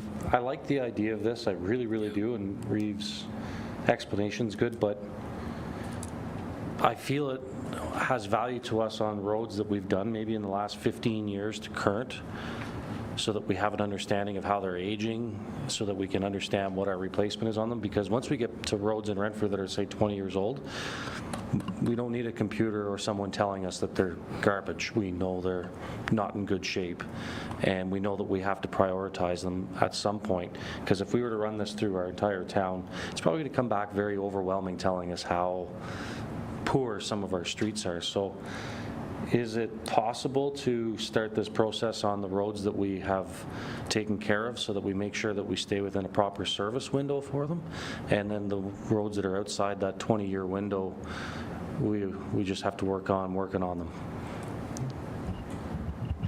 Through you, Reeve, we could ask the street scan company if they could revise their quote and try to focus on certain areas of town, maybe do just the roads that have been done in the last 20 years.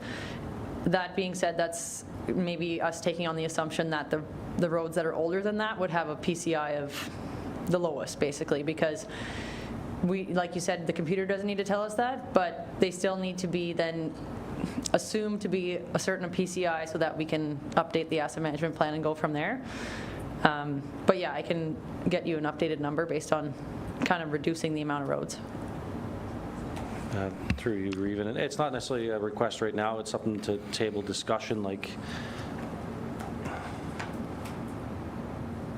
yeah, I see the value in it, just, I don't know if the whole town it's going to turn up red, we know that. Can we do a visual PCI and say this is our PCI on these roads, and the other roads that this could be an advantage to us? It would give us an accurate review. Anyways, I'm open to Okay, thoughts. thank you. Director Withers. Oh, I'm sorry, and then Director Bishop. Yeah, so I think the big, through you, Reeve, the main idea here is to make a quantitative decision about what roads we do. Every year we do a budget, council's faced with the decision of which roads to prioritize. And there's various pressures that you encounter in making those decisions. If you have the data, you can make a data-driven decision. So that's the value. If you exclude 40% of them because they're complete garbage, well, which of the complete garbage roads are you going to do first, right? So you do need to have something to go based on. Otherwise, it's going to be who's asking the loudest for their road to be done, and that's always a challenging benchmark. Thank you. Thank you. Very quickly, do we know how long it would take them? Through you, Reeve, I think that the street scan company comes into town and they'd be done within a week. They just do a drive around with a car, and then they have sidewalk, maybe a scooter type thing, and do sidewalk assessment, and then they just have to actually use that data on the computer and send it back to us so we can update GIS. Okay, thank you. Oh, Treasurer? Yes, I would agree. It's very quick, and it's just to get the data back, as well as the PCI. When you're looking at different roads, you also take into consideration the risk assessment, and that has been done for the most part for all of the roads. What is the risk of not doing this road, like Mattaway, obviously within the emergency shelter that's in place, that would be a high risk. Whenever there's hospitals around, high risk, schools, high risk, all of that. So those are put in already, but the PCI does come into a great play, and it is very helpful for all roads. Councillor? Thank you, through you, Reeve. My request is going to be to push this, and my reasoning is I know 2024 or 2025, we've taken on a lot of projects to get shovel-ready. We do have a lot of projects that are towards shovel-ready, and just by going through this budget, we have a lot of roads in front of us. Therefore, I think that potentially, that as good as this is, we could potentially wait another year before we start assessing what other roads we need to start working on to get shovel-ready. We have quite a bit, I think, ready to go at this time. If we had none, this would be a great suggestion. And if they want to come and do a demonstration on Harry and Monroe, that'd be awesome. Thank you. And next, anybody else as we move down through? I'm sorry? So are we pushing this one off? Oh, as far as my impression was, and I saw General nodding ahead, so we were going to push it off.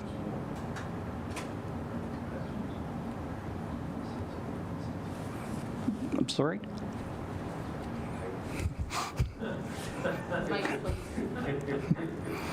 I'm sorry, we were just talking about you as private conversation. No.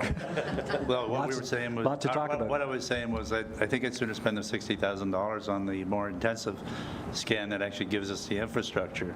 Because I don't know how many times we've gone to build the street and found out when we got in there was a lot more involved than what we thought. And I think, to me, the beneficial would be to let's put the $60,000 towards the other scan that probably would be more detailed for what we need. Personally, that's my thought. Okay, thank you. So the idea is to put it off until next year and put a big red star beside it, if you don't mind, in your notes. Thank you. Next, please. Thank you, Reeve. So I do believe we're jumping into the yellow portion now instead of the green. Green. You want to do green? Dark green. That's the... No, sorry, the yellow on your spreadsheet. You'll see the yellow is moderate priority. Oh, I'm sorry. Because on the one on the slide, because it filtered by alphabetical. Okay. Got it. Okay. Low comes before moderate. My apologies. So, I've got to go. Apologies. Got a real job. Sorry. I just did my income tax. Apparently, I have real jobs too.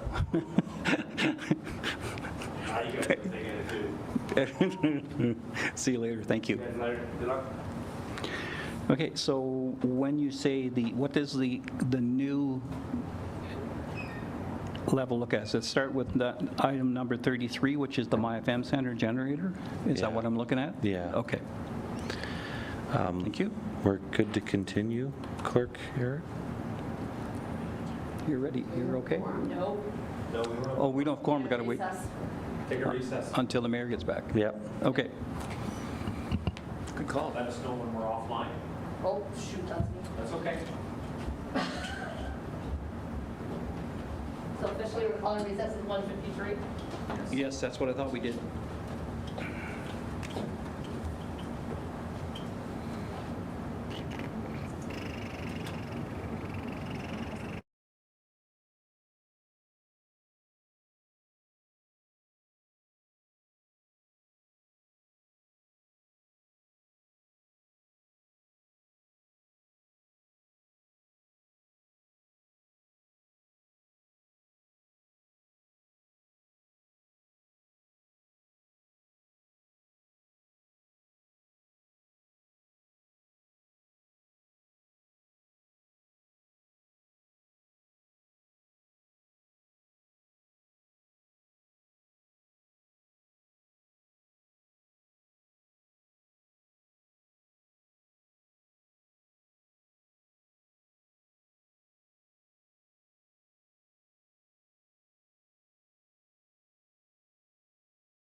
Welcome back, everybody. I do apologize I had to leave there for a second. I am back in the chair, and we will continue on from where you get left off.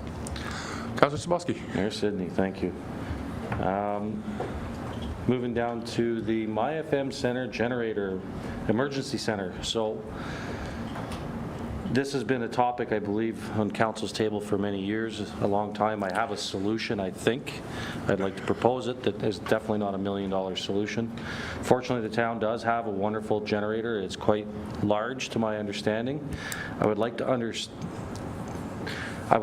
to have the electrical evaluated if we could make I'm not going to get my terms right, but a potential sub-panel pulled off of the main system that we could pick and choose an area of the MyFM Center that could be deemed an emergency center that this generator could power. So if it deemed the need that it was an emergency center that people needed to go to and there was no power, that we pick a portion of the building that we could energize with this generator, as compared to putting a generator in at $1 million to energize the whole building, so we don't have the ball diamond lights going and the tennis courts going, but just an emergency center area that this generator could run. I do believe the cost could be cut drastically down from $1 million to possibly tens of thousands.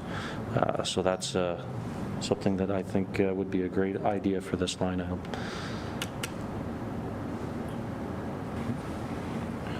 Treasurer? So should we put an amount in there to do that review and then bring a report back to council? Because, and the reason why I'm suggesting that is no matter what we do, I don't know that there's enough out of facilities to offset the cost reserve, so it would probably be internal borrowing or external borrowing, that depending on the cost that comes back. So I don't know if there's a cost to get that review done, or how the electrical is all set up, whether or not it can go that way, but you definitely need somebody professional to make that determination. Understood. I would assume, and I could be corrected by some of the directors across the room, but 5,000 to 10,000 could potentially get that review done.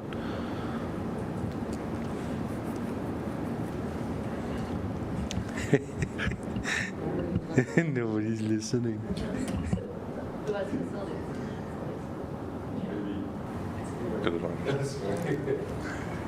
Through you, Mayor? Yeah. I can honestly say I have zero idea. 10,000. 10,000 on there. Okay. That's a lot smaller number than $1 million. CEO?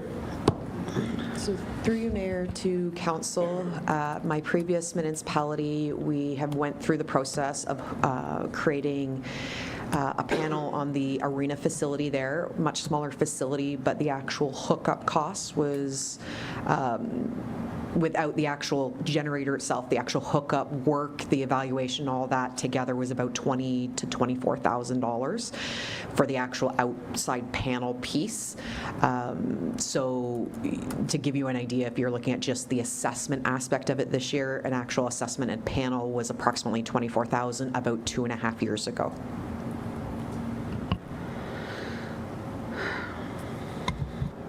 Councillor Sabowski?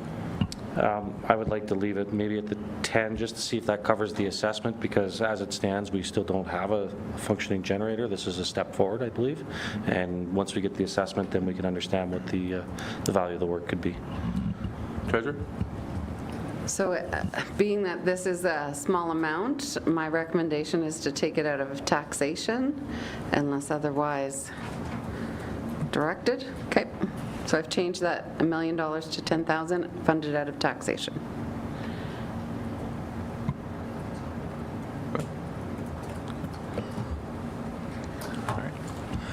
And in the point of expedience, because we're into the lesser needed areas, although still a need, I would ask if any director maybe has something of very high priority they'd like to point out, because at that point, or at this point, I'm going to be the budget-friendly minded person and say I'm not necessarily supportive of anything else that's here. So, Director Bishop? Through you, Mayor. Just because it was previously mentioned when we were talking about street scan, the CCTV investigations is the bottom of the yellow detail sheet number 45. So I'll just go through that really quickly. So you have an idea of what that is. Sorry.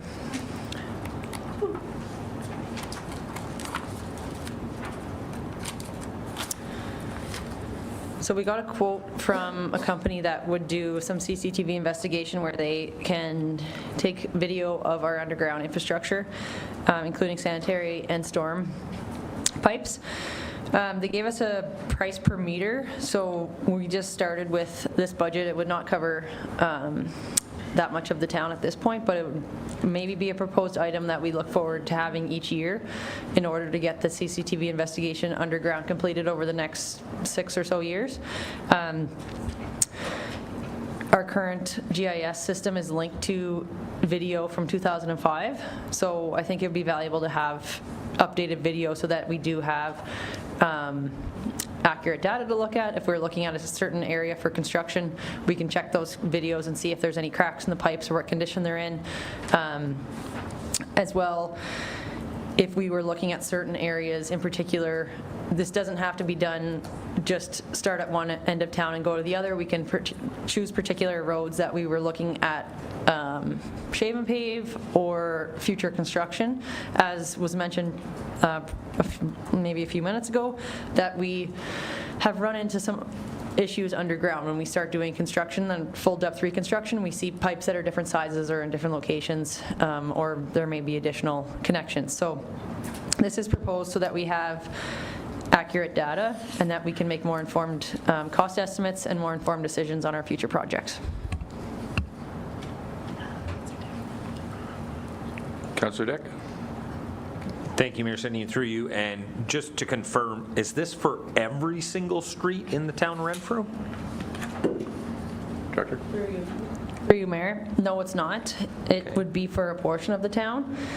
I'd be looking at including a capital budget for this over the next few years in order to get more of the town completed, but this was just a starting number, and we can reduce and do a small area of town or a certain number of streets, or just our projects that are kind of in the next few years that we want to check out the underground. But it was just a baseline number to start. Okay. Okay. Follow up. Okay.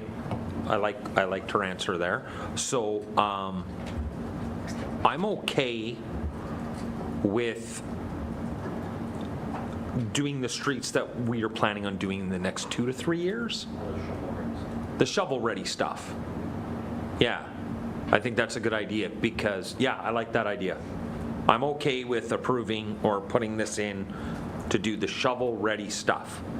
That way, if a grant shows up and we apply for the grant, we can say, hey, we checked underneath, we know this. I like that. That's my suggestion. Reeve? So just wondering when this is being done, the idea that we end up doing a quadrant, and that's probably the wrong word, because as we know, is it 8th that we get stuck on because we didn't do a proper underground, and I think Dominion Weed struggles with it as well. So, you know, if we can take a more broader view of what shovel-ready means, it may mean the next 2 adjacent streets to make sure that everything works properly. So, I think we shouldn't hamstring the staff. They've got good judgment, so I think that's the approach we take. So that if we see an invoice or hear the project and we're talking about doing Carswell, and then they end up doing a couple more beside Carswell down in that area and Bank Street because it dips down, then it makes sense.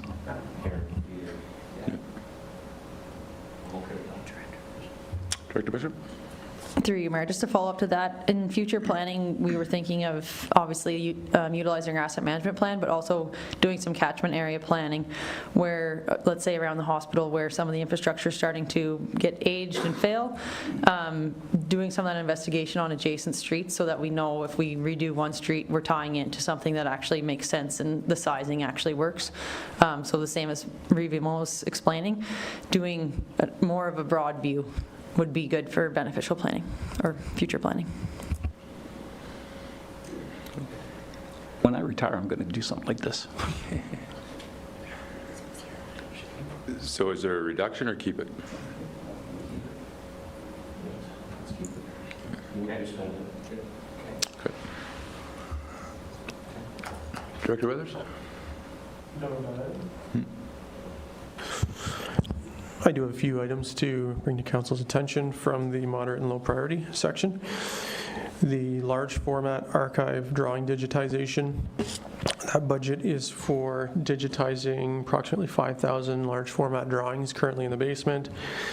Includes secure transportation, records received, document preparation, scanning and indexing, quality assurance, OCR conversion, which is for turning text into readable text, data output to PDF, et cetera, secure storage for up to 30 days. This is really a customer service item. This allows us to be more responsive when people are looking for background information for new development, for as-builts that we currently only have in hard copy. So we submit this to you as a good value item for $10,000 to allow us to digitize what we believe to be all of our current hard copy large format drawings in the basement. Do you want me to keep going, or do you want to discuss that item? Councillor Sapolsky? Thank you. Through you, Mayor. Quick question, Director. What kind of time savings is this going to save you and staff in the future? Thank you. It's significant time savings. I think it's difficult to quantify exactly, but anytime someone needs a drawing, we currently have called pigeonholes, index in Excel, and we go down and try to identify the location of those rolled drawings. We've then got to convert them to a digital format if possible. Our current scanner doesn't have the capability to undertake these large format scans anymore, so it's really a matter of we don't have the hardware to do it, and it's significant efficiency if we had it in a digital format. Yeah. I think Clerk, you have something? Through you, Mayor. To add to Director Withers' comments, these type of items are also been identified in our routine disclosure.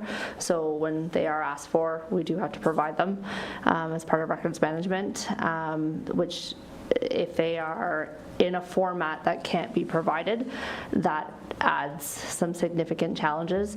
And then to that point too, we've had it where we've had to loan out some of our actual copies, and then they're out of our control. So the idea is to maintain the control of the original document itself. There is also opportunity through fees and charges bylaw to look at some cost recouping. I mean, it's low. It would take time, obviously, but that's something that we are considering too as staff to put forward as a recommendation through the 2025 fees and charges. Manager Springer? If I may, through you, Mayor, to help maybe quantify some for Councillor Sapolsky's question, I recently did have to go to the basement to find some documents to help with the demolishing of St. Thomas School. I'd say I spent about 2 hours doing that, and then I had to have the contractor and Aqua come to actually look at those documents because I had no way of sending them to them digitally. So just as an example. I'll move with it. You? Question, Chief Guest, fire tower, fire hall purging and repointing, it's $250,000. And I think we can take a look at the garage when we see what we haven't done over the years and what it's costing us now. How is this these are three significant items in total. So can you give us a little bit of information on that?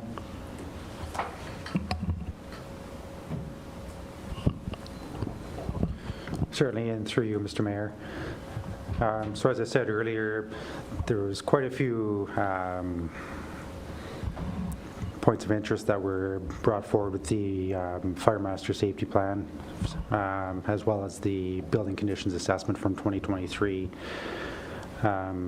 All of which, or most of which, are before you today. I somewhat tried to prioritize them for Council's approval. In saying that, there are certainly some areas that do need to be addressed sooner rather than later, and Council agreed to the Oh, I'm sorry, was this discussed earlier? I'm sorry, was this discussed earlier? Part of it. Oh, I'm sorry. Just one part of it. More specifically, it was the condition of the tower itself and whether it was structurally sound. So the second aspect would be the parging. There is some fairly deep holes, per se, in the structure of the building. So those are things that we should look at sooner rather than later, whether council chooses to do them this year or next year. The second part of that would be the brick repointing, and that's a fairly substantial task given the height of the tower. So it's really council's decision when they choose. Ideally, it would be nice to see a forecast for some of these items. If the council chooses not to do them this year, it's something we could look at next year. Maybe do the parging next year and the brick repointing the following year. Okay, thank you. I'm just worried about the failure of the brick over time, that's all. I've had a brick building before that wasn't maintained.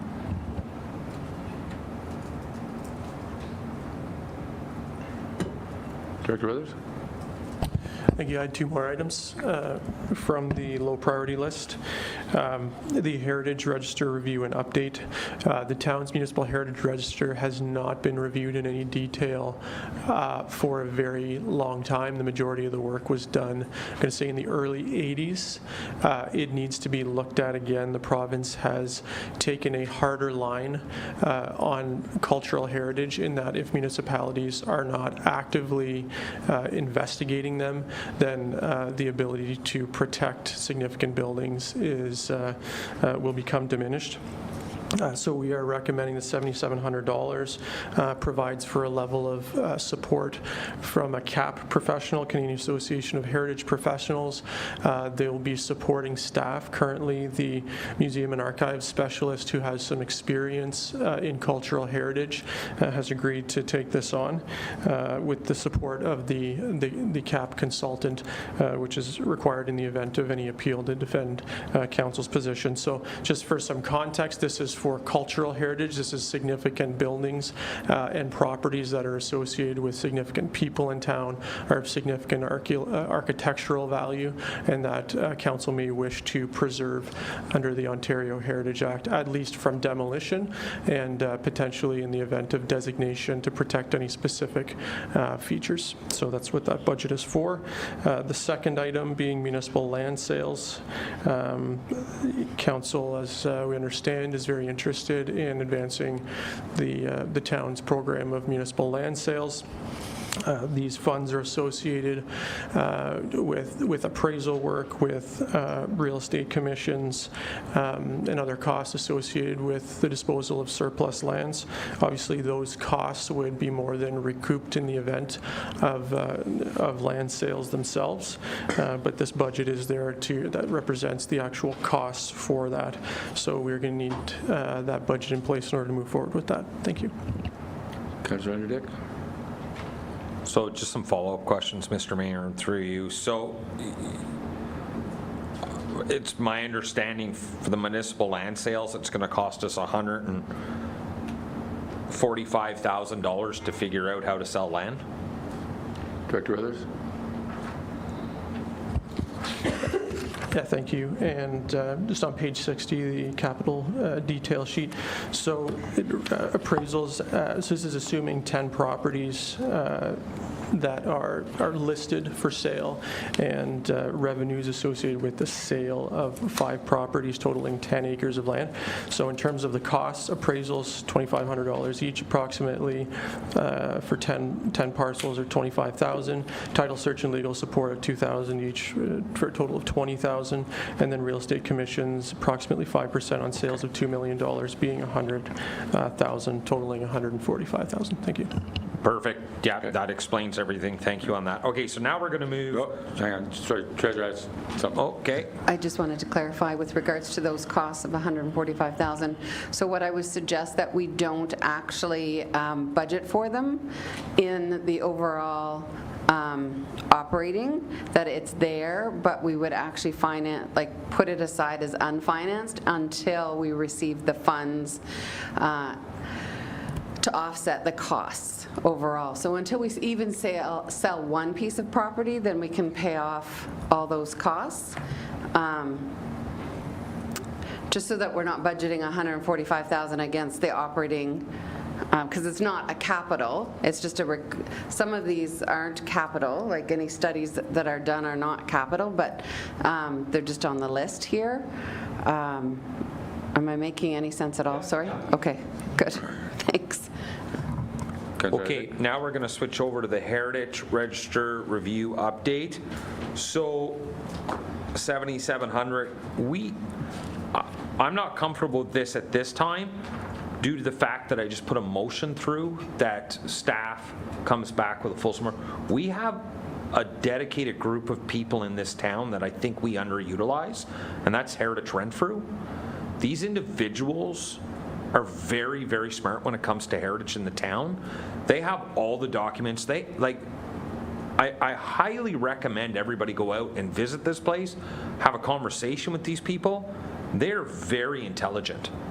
And this is what they do. They are Heritage Renfrew. That's what they're called. So I'm not comfortable with the $7,700 right now. I would rather wait till we get the report back from staff with the relationship that we have with this organization.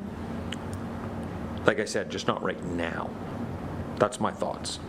Director Withers? Yeah, thank you. And so I can confirm that the Museum and Archive Specialist has been working with Heritage Renfrew on research and preparing the due diligence for a report that would come forward.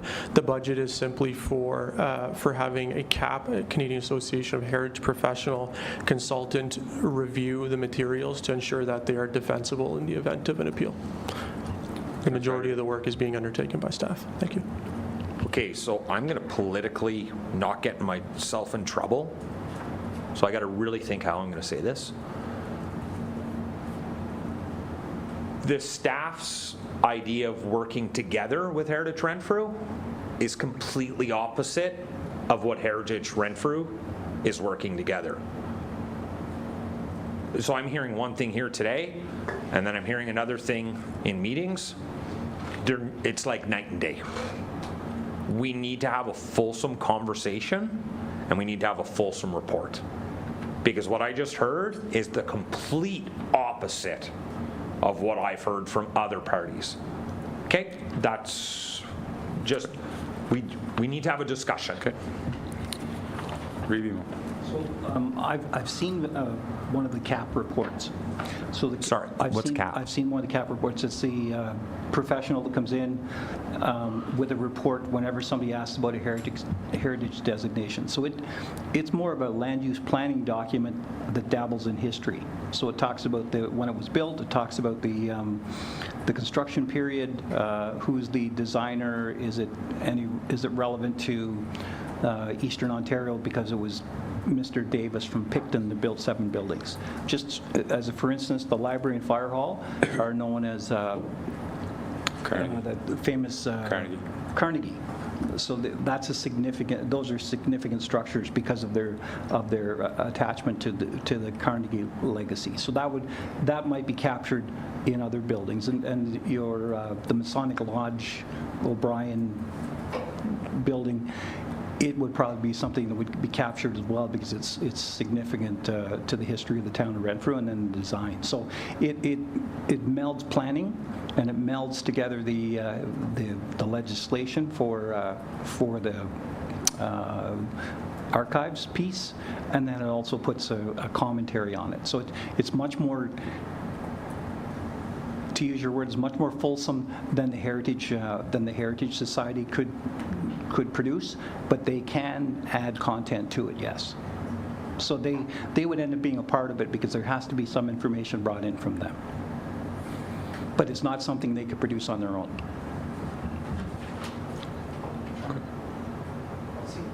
I'll see if I can forward you the copy of the document I got. It was on St. Paul's Church in 2016.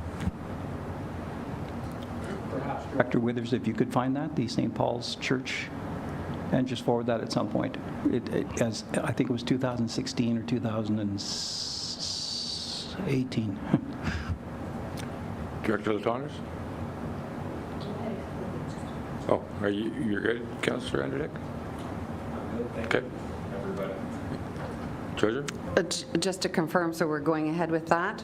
I didn't identify any financing, so that would come out of taxation. 7,700. Is everybody good with that? I apologize, I had to handle something. Mayor Sidney, through you, I apologize. I had to take that text. My apologies, it was work. Could you repeat that? Sorry. Yes, absolutely. Just wanting to make sure that we're going ahead with that Heritage Register Review update at $7,700 to the taxation, but operational budget. It's not a capital item, just to be clear, and that's why I'm recommending it through operational. Councillor Anderdick? Mayor Sidney, through you, I don't want to at this point, but I'm only one voice. Reeve? I'd like to because I have an ulterior motive, and my ulterior motive is I'd like to start getting some of that stuff cataloged, because what I hope is at some point we can arrange the technology of it so that I can walk by with my iPhone, hit a QR code, and it reads out stuff about those particular buildings so that we can start walking towards the stuff. So I have to admit, I think it has two purposes. The biggest purpose is what Director Withers has, and then the secondary purpose is my little scheme. Councillor Zabalski? I'm on the fence with that one. I'm not necessarily in support of it right now. I'm sorry. You'll get over it? Treasurer? Is it something that you want me to bring back when we're finished today and then look at, or do you want me to just cut it all together? Councillor Anderdick? To be fair, there's only 4 of us here, so bring it back. I think we're kind of 2-2 right now, so I would suggest bringing it back and letting the other 3 talk about it. That's just my thoughts on it. I think that's fair for everybody involved. That's almost fair for everything. Yeah. Agreed. Agreed. If I was sneaky and scheming, I would have forced the vote on it, but I wouldn't do that. No, I meant for going forward. I would like more of a direction. If we need to pass this budget in 2 weeks, I need direction for all the other ones as well. I'm really sorry, but unless the staff are going to speak up about all the other ones, any of the other ones that don't get spoken to today are off the list, to be clear. Does that make sense to council? Yes. Okay, so I'll bring this one back. I have one, sure. I'm ready. Okay, for thank you. Okay. Which one? Director Latondres? No, you go. I just have 2 quick things I want to bring up, because I believe one of them will need a motion. I would like to remove the accessible ramp for the town hall. So the previous CAO, there was a grant secured for a small portion of this ramp. It was to go on the front of the town hall. The design was actually a sloped sidewalk and not an official ramp. And staff and I looked at it, and basically to put there's no accessible parking. The only accessible parking spot is actually outside the library. So to put an accessible ramp off the front, you still have to walk from either the main street or across the road, so we'd have to there'd be a lot more work to it. But so our suggestion is that and the cost is also rising on this. So our recommendation would be to return the grant money and put this project off. But we would need a motion of council to do that. All right. All right.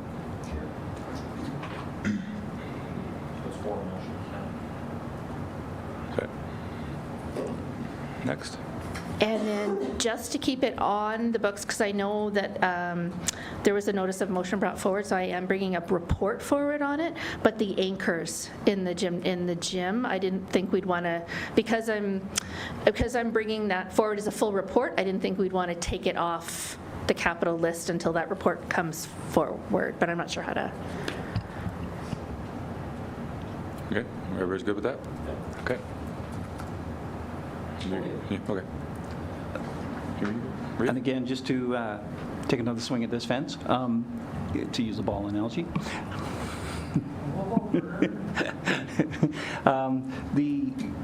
The fire hall outside repairs, is there any appetite for, it looks like it's in the neighborhood of 240 or 250, I'm sorry. Is there any appetite to split that in half and get some of the work done? Because otherwise, we're going to be hit with a large bill at some point. I agree with that. Councillor Spolsky? Yeah, thank you. I believe the plywood windows have been talked about. That's definitely something, so maybe 120 towards the fire hall to the chief's discretion. Councillor Andrew Dick? Through you, Mayor Sidney, I 100% agree. We need to do at least half the work, because what's going to happen is we're going to kick it down the road, and all of a sudden we're going to have to do it. So I like the 120,000 at the chief's discretion. And to Revimo's point, it is a heritage building that does belong in the heart of Renfrew. I agree. Treasurer? So you're saying 120,000 to go over all the fire hall and let the chief decide between parging and windows and exterior? Okay. Thank you. Councillor Andrew Dick? So, Mayor Sidney, through you, so we should discuss, we should discuss the Stevenson Crescent asphalt rehabilitation and 7th Street asphalt rehabilitation on suggestion from a former staff member. We were told to put this off until 2025, so I think we need to, again, there's only 4 of us here. I think these 2 items should stay on, and we should discuss it when all 7 of us are here, if it's okay with my other councillors in the room. I agree. Director Bishop? Through you, Mayor, just one quick note on that. I was going to bring up Stevenson just because we did talk about Monroe going to construction maybe next year or the following year. And because Stevenson is off of Monroe, I think it would be beneficial if we did that prior to Monroe, so that none of the large trucks are driving down on a fresh new road on Monroe to get to Stevenson. But that's just something we can discuss maybe when all of council is here. Okay. Yep. Any other line items that staff are wanting to discuss?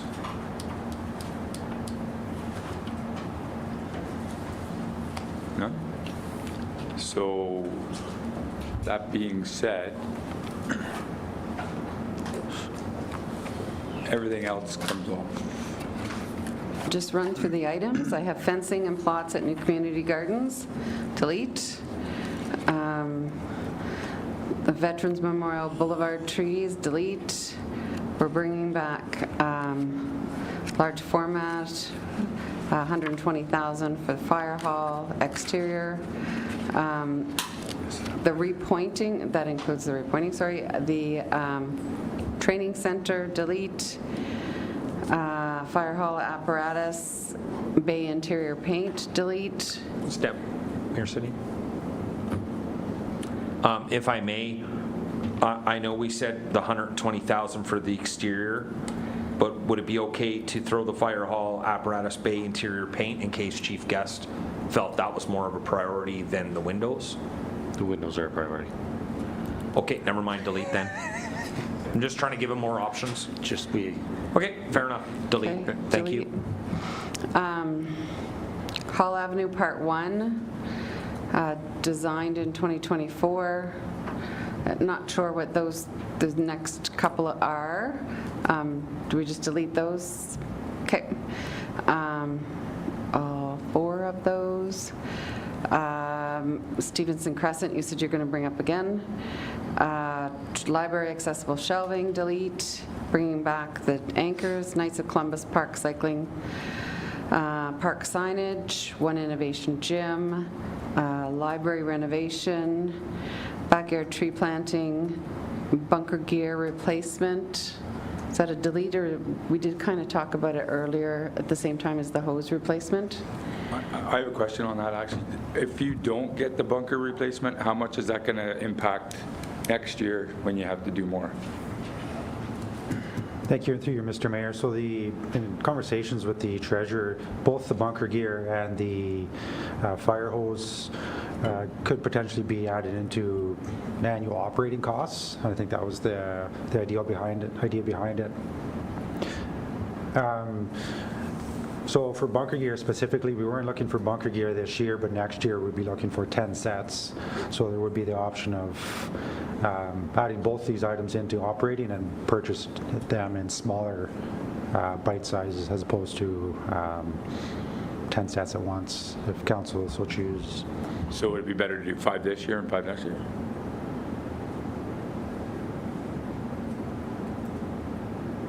Through you, Mr. Mayor, that would work, absolutely. Would council be okay with that? So we would cut that in half at 20,000 to be funded out of reserves or out of taxation? If we're going to operating, I would suggest taxation.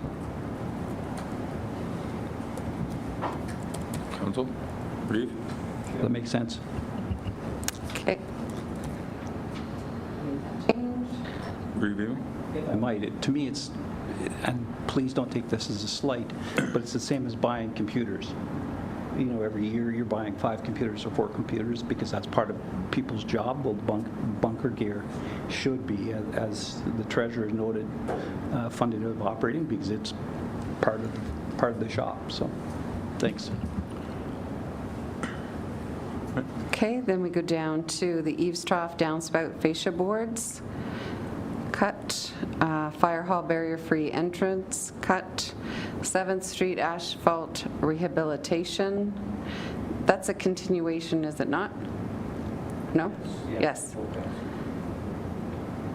What's that?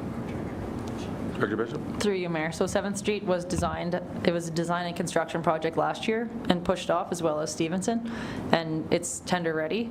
So that's just continuation into construction this year. So I think the plan was to further discuss when all of council was here. So we're going to discuss that one when all of council is here.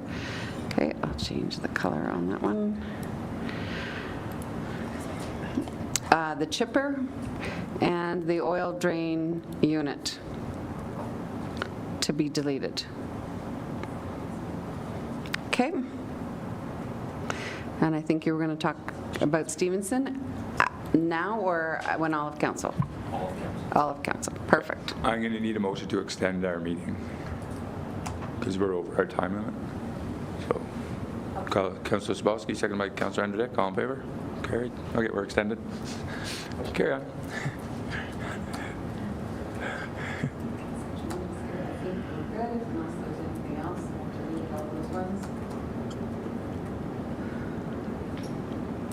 Review? Talk about some specific motions that we needed to do? Yeah. Yeah, and there's questions here too. Got it. Okay, thank you. I have one quick question before we start. I'm just curious. The Knights of Columbus cycling park project, what is that? Councillor Sabowski? It's really exciting, but Knights Club, Rotary Club, and Director, you can check me if I'm wrong, Rotary Club has inquired about that particular park, and they'd like to do a renovation or an upfit of that park that could include cycling or other features as well. So they've been in touch with town. Town's been to Rotary Club meetings to show some options, and I think it's an exciting thing. I do believe there'll be a motion potentially coming later on just to continue working on it, but it's still very, very early stages, and I think maybe it could be exciting for 2026 or something like that. So That's perfect. there's lots of really cool talks happening there. Okay, great. We're good. So we're taking it off for... Okay, thank you. Other than that, I don't think there's anything else in the capital. Okay. PowerPoint.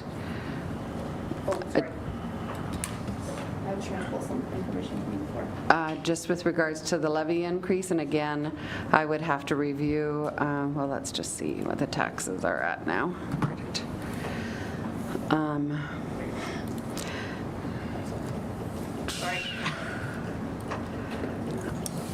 Just a second. Make sure that All of these are deleted, that got deleted. So we're now, for capital, we're at $200,100. And if I change that at the levy increase, to make sense, level, not levy. It's been a day. 200, 100, we're looking at an overall, without recognizing any, I don't think there was any many changes in the overall operating at this point in time. We're looking at 16.1% increase. If we use the full credit of the OPP, we are looking at 13.0, whoops, just a second. Change the capital amount. Out of taxation, we're looking at 12.01%. And if we're looking at using half of the OPP credit, we're looking at 14.06% increase. But we can discuss that further at the next meeting. But just to give you an idea of where we're sitting, that's where we're sitting right now.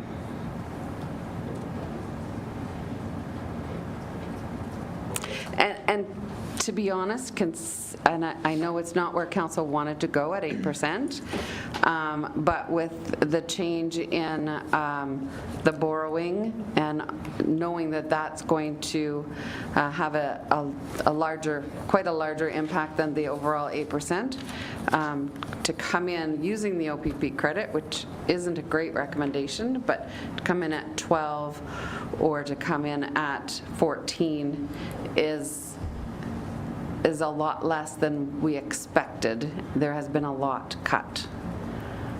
CEO? And through you, Mayor, there was also the suggestion the treasurer made earlier in the morning, at the beginning of the meeting, about how one of the one-time legal work accounts, that there's a reserve that could be used to fund $250,000. That'd be another 2.21%.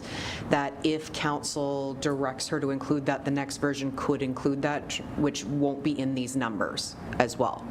So, but she would need direction to have that revenue from the reserve for $250,000, which would then reduce our percentage by another 2 and a bit. Yeah, I like that. I like that. I honestly don't. I like it.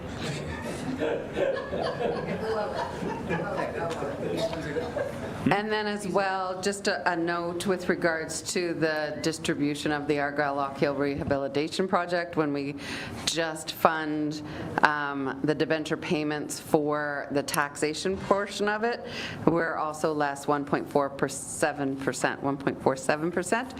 So I'll have that to you all at the next meeting, as long as it's not tomorrow.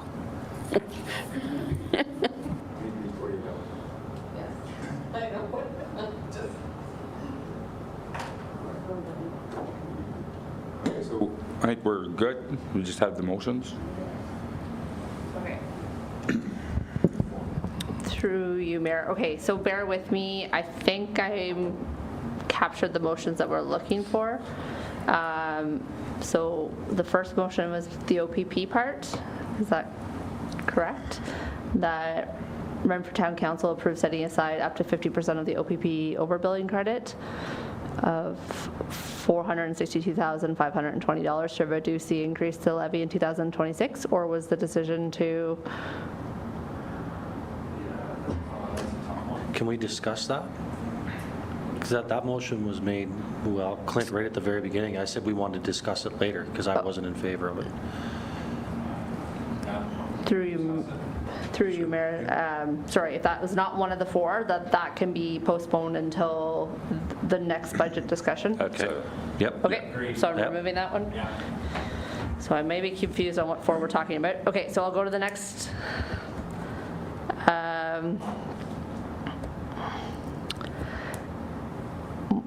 Just give me a second. It froze. Okay, that Renfrew Town Council directs staff to seek out joint tender opportunities for large large purchase items and to immediately proceed with the RFP to replace the following items: Mattaway Park lighting option 1, tie ball diamond, replacement of the 2014 Silverado 350 ton, and then replacement of the 2015 Freightliner 5 ton. Yes. Okay. I don't know that we were bulk purchasing the lighting project. It was option 1.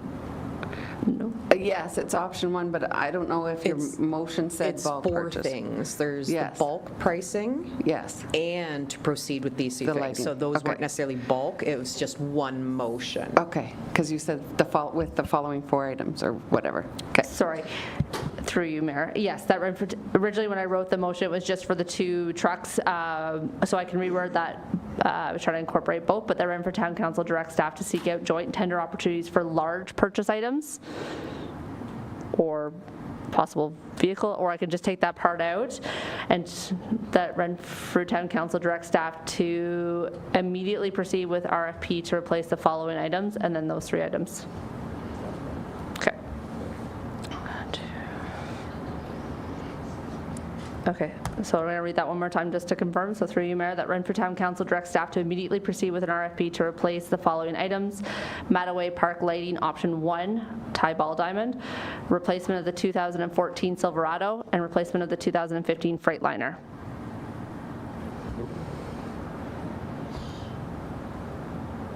Director Willett?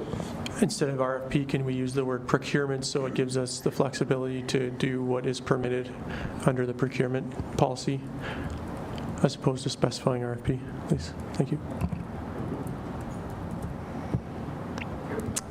Through you, Mayor, that Renfrew Town Council directs staff to immediately proceed with procurement in order to replace the following items: Mattaway lighting option 1, tie ball diamond, replacement of 2014 Silverado, and replacement of 2015 Freightliner. Mover. Councillor Sabalski, seconded by? Reeve-Emo, all in favor? That's carried. Thank you, Council.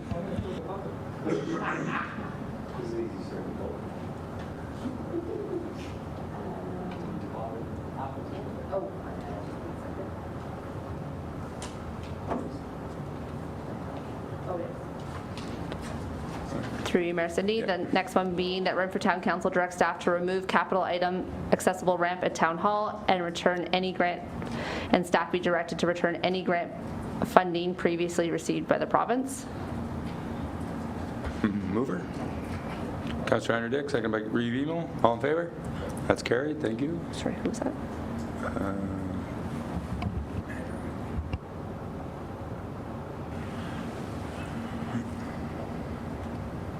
Is that it? Am I missing one? Are we missing it?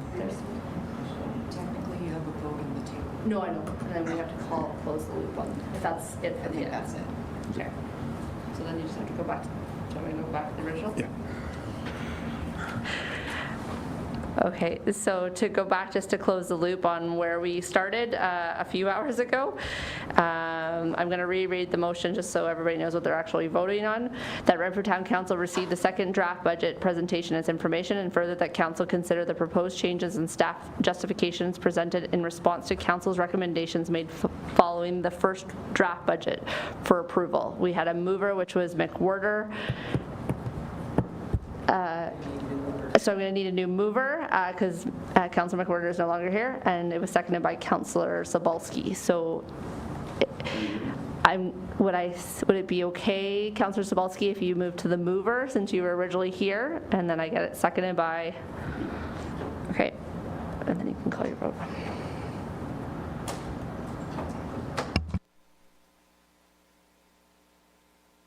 Any further questions? All in favor? Carried. Thank you, Council. All right, so upcoming meeting with Council, the Committee Economic Development Advisory Committee, May 13th at 10 a.m. Regular Council meeting, May 13th at 5:30 p.m. And we are now adjourned at 2:52.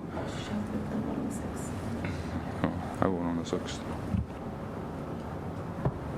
Through you, Mayor Cindy, just something that was noted, it wasn't originally on the agenda, but There was a special meeting called for May the 6th at 5 p.m. This is a closed item discussion, but again, that's the next upcoming meeting, which is a special meeting of council. Again, it's closed on May 6th at 5 p.m.